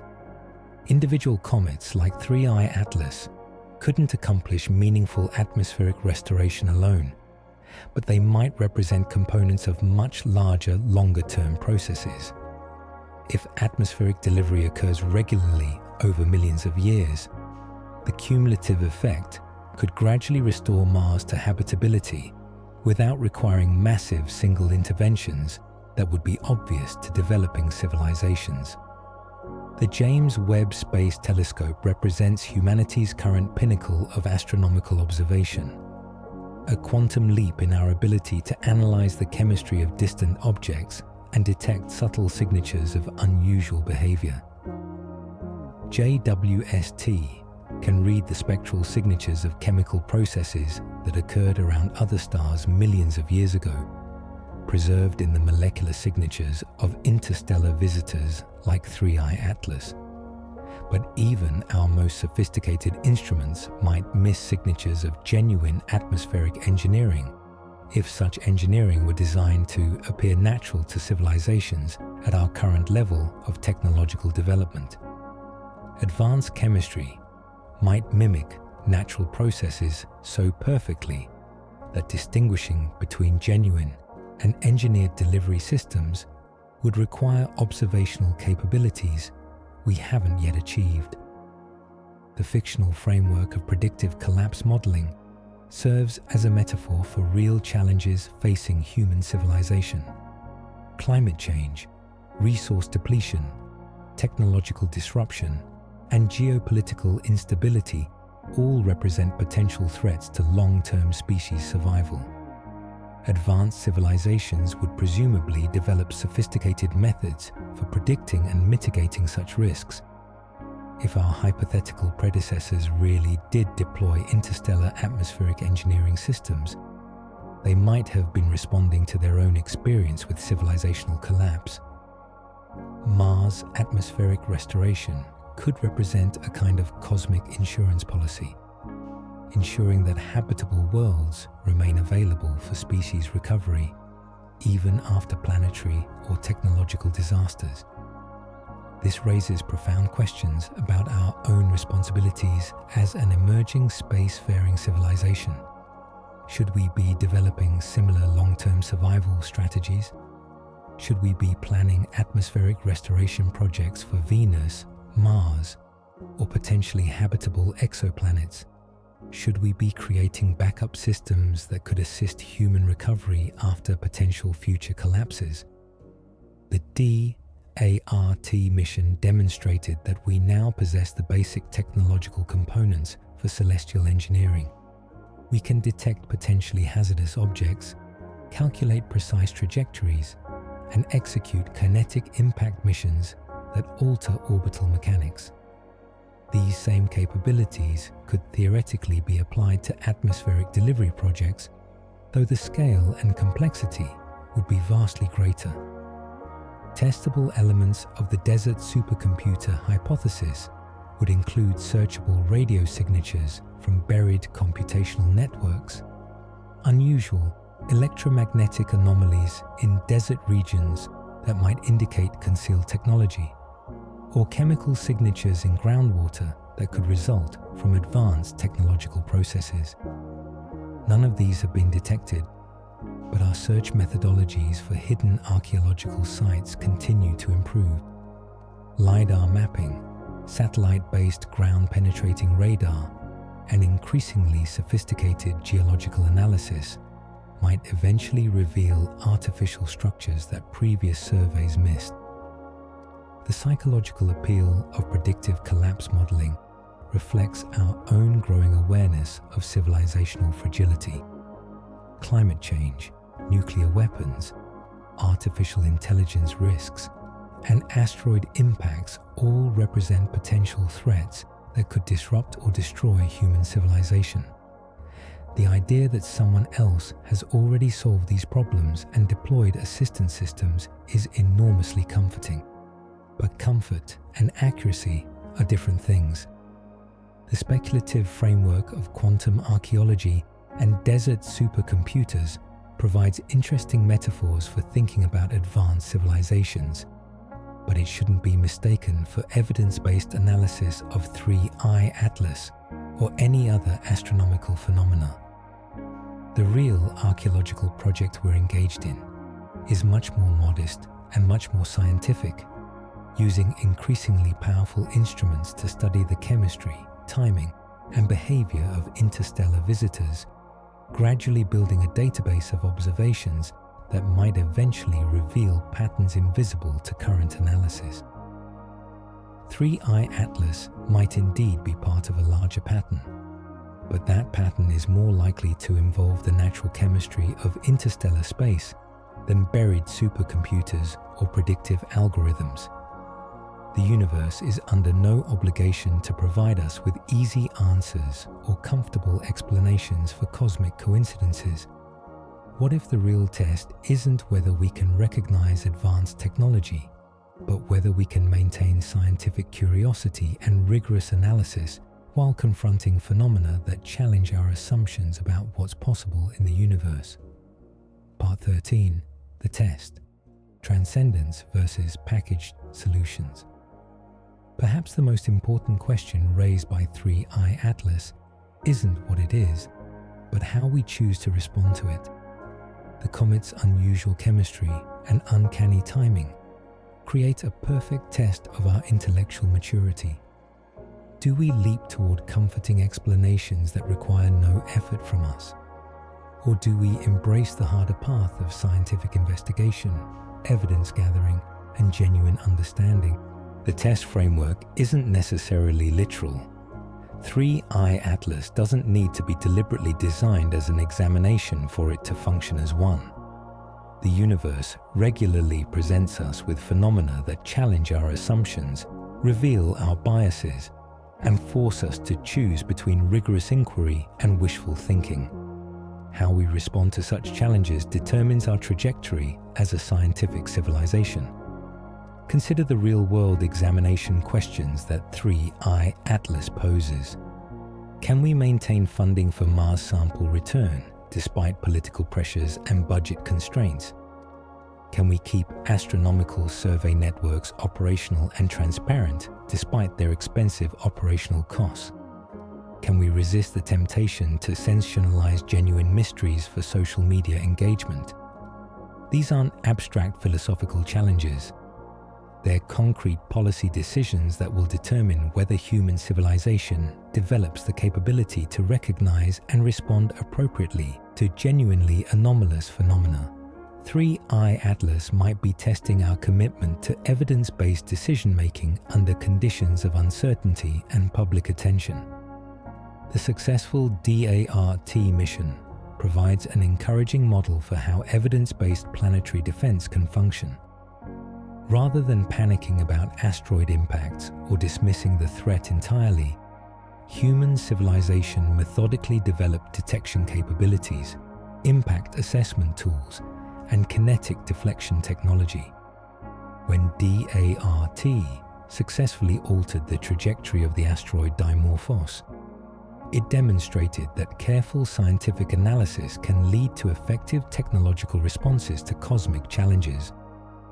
This evidence-based approach contrasts sharply with the viral alien artifact speculation that surrounded 3I Atlas's discovery. Social media algorithms amplified extraordinary claims, while measured scientific analysis struggled to compete for attention. The signal-to-noise ratio degraded as speculation multiplied faster than verification. NASA's response to the artifact claims illustrates how scientific institutions should handle public speculation about anomalous phenomena. Rather than dismissing concerns outright or engaging in elaborate debunking efforts, space agencies provided clear factual information about what had been observed and what conclusions were supported by available evidence. They acknowledged uncertainty while maintaining rigorous standards for extraordinary claims. The near-term predictions about 3I Atlas behavior provide concrete opportunities for testing our analytical frameworks. The comet should exhibit evolving carbon dioxide, water, and cyanide ratios as solar heating penetrates deeper into its nucleus during the approach to perihelion. Post-perihelion observations should show characteristic fading patterns consistent with natural comet physics. If 3I Atlas were artificially guided rather than naturally governed, we would expect to observe signatures that violate conventional orbital mechanics. Sustained non-gravitational acceleration, beamed radio transmissions, or chemical release patterns that don't correlate with solar heating distance would all indicate artificial control systems. The absence of such signatures doesn't definitively prove natural origin. Advanced engineering might be sophisticated enough to mimic natural behavior perfectly, but the burden of proof for extraordinary claims requires extraordinary evidence. Without clear violations of natural law, the scientific default assumption remains that 3I Atlas represents unusual but natural chemistry following predictable physical principles. The global network of astronomical observatories that track objects like 3I Atlas represents one of humanity's greatest achievements in international cooperation and technological capability. The Atlas system, Pan-STARRS, ESA's space-based telescopes, and similar networks provide continuous surveillance of near-Earth space with unprecedented sensitivity and coverage. This surveillance capability means that truly anomalous behavior would be detected quickly and verified independently by multiple observational systems. The transparency of astronomical data publication makes it virtually impossible to suppress or hide evidence of genuinely extraordinary phenomena. If 3I Atlas exhibited clear signatures of artificial origin, the evidence would be immediately available to researchers worldwide. The European Space Agency has been exemplary in providing regular updates about 3I Atlas observations, orbital calculations, and planned Mars encounter observations. This transparency enables public participation in the scientific process while maintaining professional standards for data analysis and interpretation. Encouraging audience participation in tracking 3I Atlas developments represents an important educational opportunity. Citizens can follow official NASA and ESA updates, learn to distinguish between peer-reviewed analysis and speculative interpretation, and develop better intuitions about how scientific consensus emerges from accumulated evidence.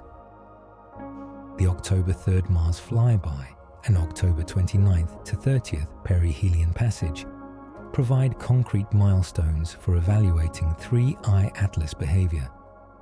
These dates represent natural experiments that will either confirm or challenge our understanding of interstellar comet chemistry and orbital mechanics. The choice between transcendence and package solutions applies directly to how we interpret these upcoming observations. Transcendence requires that we do the intellectual work of understanding complex chemistry, orbital mechanics, and observational limitations. It demands that we tolerate uncertainty while remaining open to possibilities that might challenge our current frameworks. Package solutions, by contrast, offer instant explanations that require no effort from us. Alien artifact theories provide immediate answers to cosmic mysteries without demanding that we learn anything about spectroscopy, hyperbolic orbits, or the challenges of remote chemical analysis. They're intellectually comforting precisely because they eliminate the need for genuine learning. The moral dimension of this choice extends beyond 3I Atlas to broader questions about how human civilization responds to cosmic mysteries. Are we developing the intellectual tools necessary to recognize genuinely extraordinary phenomena when we encounter them? Are we maintaining the scientific infrastructure necessary to investigate such phenomena rigorously? Or are we creating information environments that reward sensational speculation over careful analysis, making it increasingly difficult to distinguish between genuine scientific mysteries and manufactured controversies? The stakes of this choice are higher than they might initially appear. As human civilization expands into space, we will inevitably encounter phenomena that challenge our current understanding of physics, chemistry, and biology. Our response to 3I Atlas provides a preview of how we might handle truly extraordinary discoveries in the future. If we can maintain scientific curiosity while resisting premature conclusions about 3I Atlas, we demonstrate readiness for the bigger mysteries that interstellar exploration will eventually reveal. If we succumb to sensational speculation or comfortable certainties, we reveal vulnerabilities that could compromise our response to genuinely transformative discoveries. The test isn't whether we can solve the mystery of 3I Atlas. Some cosmic mysteries might remain unsolvable with current technology and observational capabilities. The test is whether we can maintain intellectual honesty and rigorous methodology while confronting phenomena that resist easy categorization. Transcendence in this context means choosing curiosity over certainty, evidence over speculation, and collaborative investigation over individual opinion. It means funding the telescopes, training the scientists, and maintaining the international cooperation necessary for genuine scientific progress. The packaged solutions will always be available. Alien artifacts, ancient astronauts, government conspiracies, or simple dismissal of anything that doesn't fit conventional frameworks. These options require no effort, no learning, and no growth. But the universe seems designed to reward curiosity with discovery, investigation with insight, and patience with understanding. 3I Atlas represents an opportunity to demonstrate that human civilization is ready for the genuine mysteries that await us among the stars. The choice is ours, but the consequences will extend far beyond our current understanding of interstellar chemistry and Martian atmospheric restoration.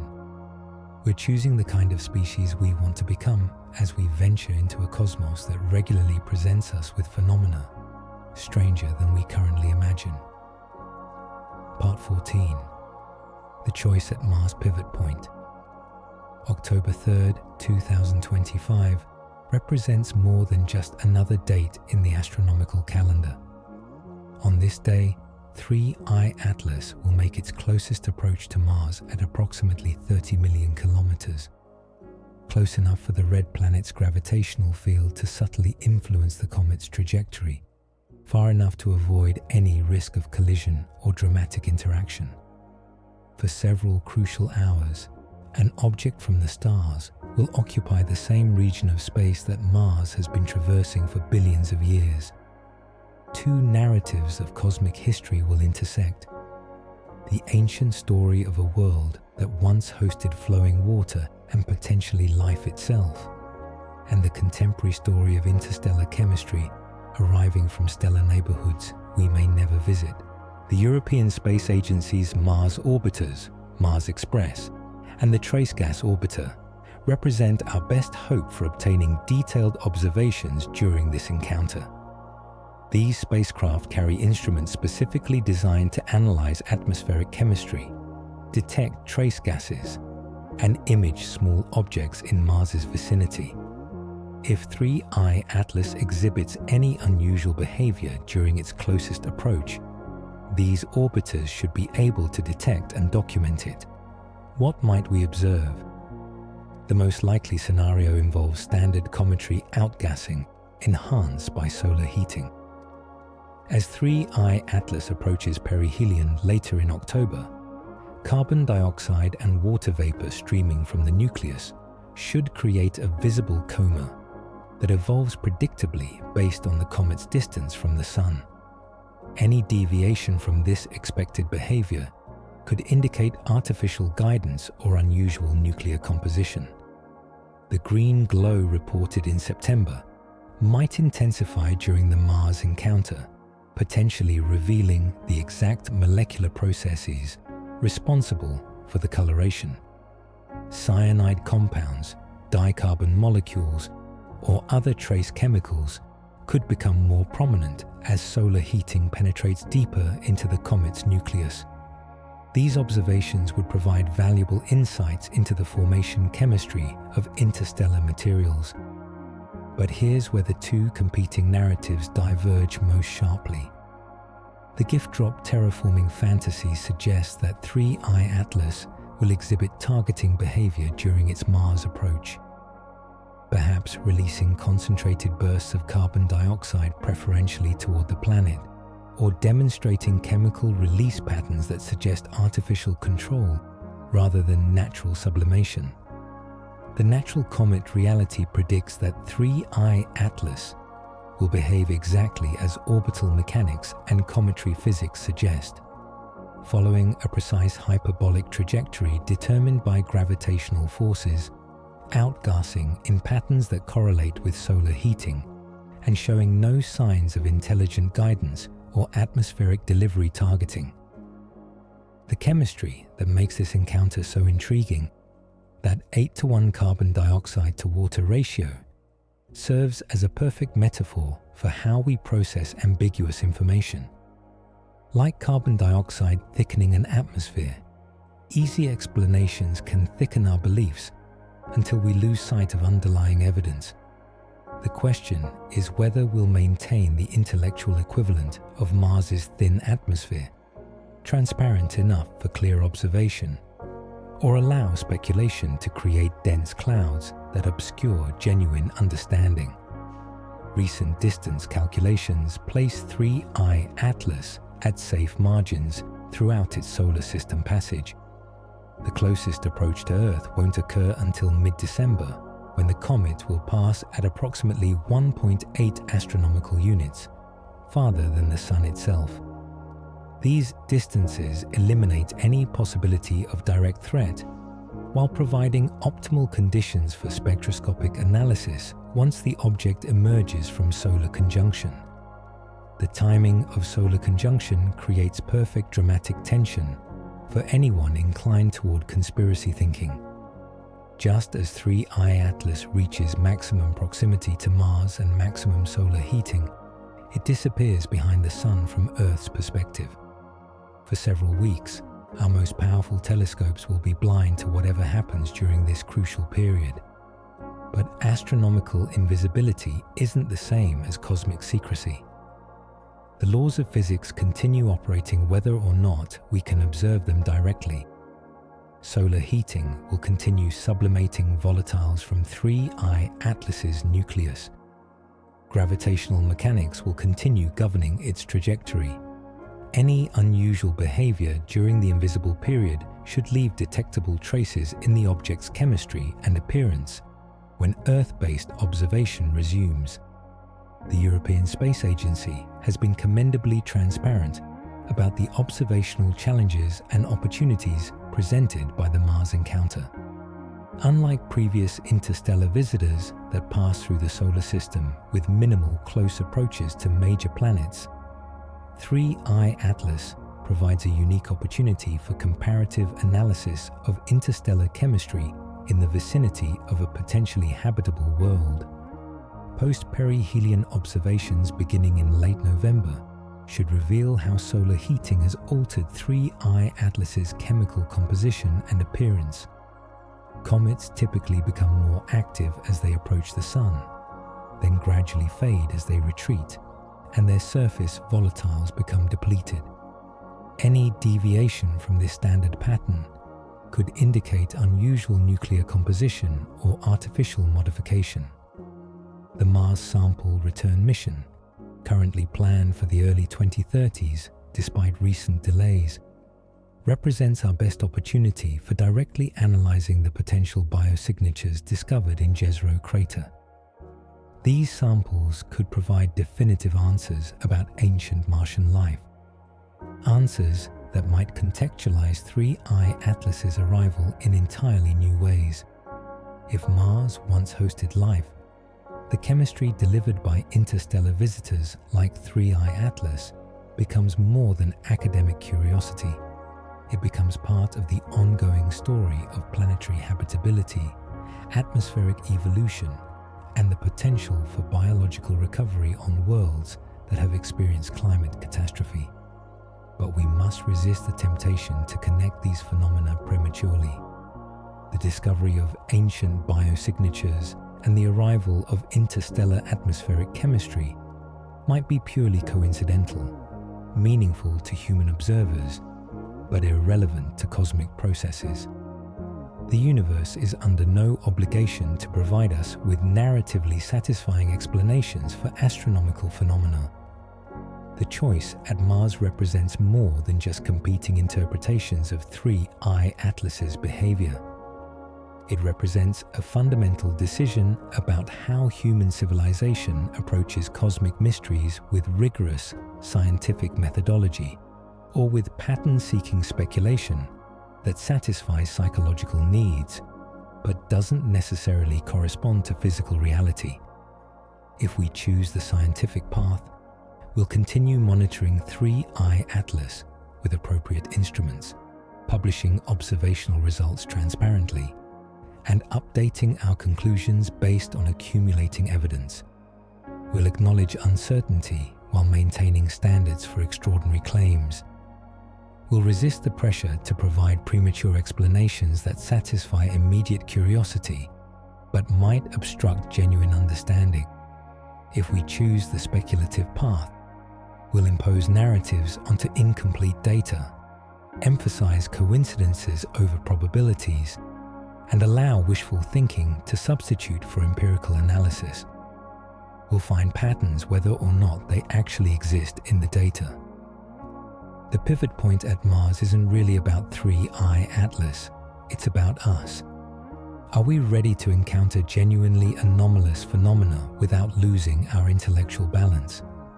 Can we maintain scientific curiosity while resisting the psychological comfort of premature conclusions? The Red Planet has been waiting for us to answer these questions for billions of years. In just a few weeks, as an interstellar visitor sweeps past Mars while Earth looks the other way, we'll discover what kind of cosmic citizens we've become. The choice at Mars will echo forward into every future encounter with mysteries that challenge our assumptions about what's possible in an infinite universe. We're not just observing 3I Atlas, we're choosing the intellectual framework that will guide humanity's response to all the cosmic anomalies yet to come. Part 15. Choose transcendence or safety. In the shadow of Mars, something from the deep past of another sun exhales carbon snow into the vacuum, carrying chemistry that speaks in molecular languages we're only beginning to understand. The hypnotic cadence of cosmic coincidence has brought us to this moment. An interstellar visitor loaded with atmospheric restoration chemicals arriving precisely as we discover the strongest evidence yet for ancient life on the Red Planet. What we know with certainty can be stated clearly and without embellishment. 3I Atlas originated beyond our solar system, confirmed by its hyperbolic trajectory and excess velocity that will carry it back to interstellar space forever. Its coma exhibits unusual chemistry, carbon dioxide to water ratios of approximately 8:1, among the highest ever measured for any comet. It will approach Mars at a safe distance of 30 million kilometers on October 3rd, reach perihelion inside Mars's orbit on October 29th to 30th, and remain invisible to Earth-based telescopes during the most critical phase of its solar system passage. What remains unverified despite compelling speculation must be acknowledged with equal clarity. There is no confirmed evidence that 3I Atlas represents artificial engineering, deliberate atmospheric delivery, or any form of intelligence beyond the elegant chemistry of natural processes. The alien artifact theories, DNA activation scenarios, and 3,600-year cycles remain unsupported by observational data despite their psychological appeal and narrative convenience. Yet, the accumulation of coincidences challenges even rigorous scientific skepticism. The timing that brings interstellar atmospheric chemistry to Mars, just as we discover potential biosignatures in Jezero Crater.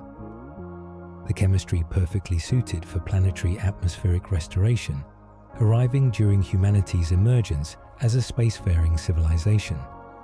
The orbital geometry that creates maximum scientific intrigue while minimizing observational certainty.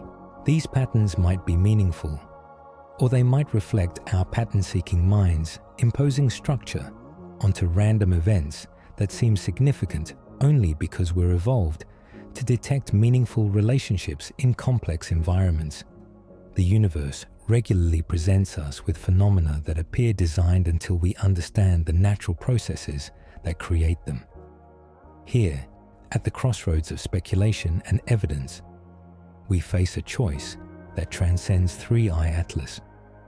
Do we choose transcendence through patient investigation, collaborative research, and evidence-based understanding? Or do we choose the safety of premature conclusions that comfort our need for certainty, but might blind us to genuine discoveries? Transcendence requires intellectual courage. It demands that we fund the telescopes, train the scientists, and maintain the international cooperation necessary for genuine scientific progress. It asks us to tolerate uncertainty while remaining open to possibilities that might challenge our current frameworks. It insists that we do the hard work of learning spectroscopy, orbital mechanics, and atmospheric chemistry, rather than accepting packaged explanations that require no effort from us. The transcendent path leads through the European Space Agency updates, NASA observational bulletins, and peer-reviewed papers that will document 3I Atlas's behavior during its Mars encounter and post-perihelion evolution. It requires that we distinguish between institutional analysis and social media speculation, that we understand the difference between scientific uncertainty and manufactured controversy. Safety, by contrast, offers immediate relief from cosmic anxiety. Alien artifact theories provide instant explanations that eliminate the need for genuine learning. Ancient astronaut narratives promise that someone else has already solved the problems that challenge human civilization. Government conspiracy claims suggest that all mysteries have answers. They're just being hidden from us. These safe explanations share a common characteristic. They demand nothing from us except belief. We don't need to learn anything new, fund anything expensive, or collaborate with anyone difficult. We can remain exactly as we are while feeling that we understand phenomena that challenge the limits of human knowledge. But the universe seems designed to reward curiosity with discovery, investigation with insight, and patience with understanding. The successful detection and analysis of 3I Atlas represents humanity's growing capability to observe and comprehend interstellar phenomena. Every measurement of its chemistry, every calculation of its trajectory, every observation of its behavior adds to our collective understanding of how chemistry and physics operate on cosmic scales. The real revelation might not come from 3I Atlas itself, but from the accumulated knowledge that studying it provides. As our detection networks improve and we discover more interstellar visitors, we'll develop better frameworks for understanding the chemistry, frequency, and behavior of objects from other stellar neighborhoods. The Mars Sample Return mission, whenever it eventually occurs, could provide definitive answers about ancient Martian biology that would contextualize 3I Atlas's arrival in entirely new ways. If those leopard spot textures in Jezero mudstones prove to be genuine biosignatures, the story of atmospheric chemistry delivery becomes part of a larger narrative about planetary habitability and biological recovery. But even if Mars Sample Return confirms ancient life, and even if additional interstellar visitors exhibit similar atmospheric restoration chemistry, we must resist the temptation to impose teleological explanations onto natural processes. The universe might be more conducive to life than we currently understand. Without necessarily being designed for life by intelligence we can recognize. The choice between transcendence and safety isn't abstract philosophy. It has concrete consequences for how human civilization develops over the coming decades and centuries.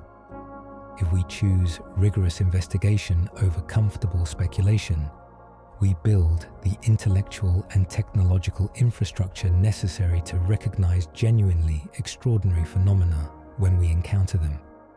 If we choose premature certainty over disciplined uncertainty, we risk creating cognitive frameworks that make us blind to discoveries that don't fit our preconceptions.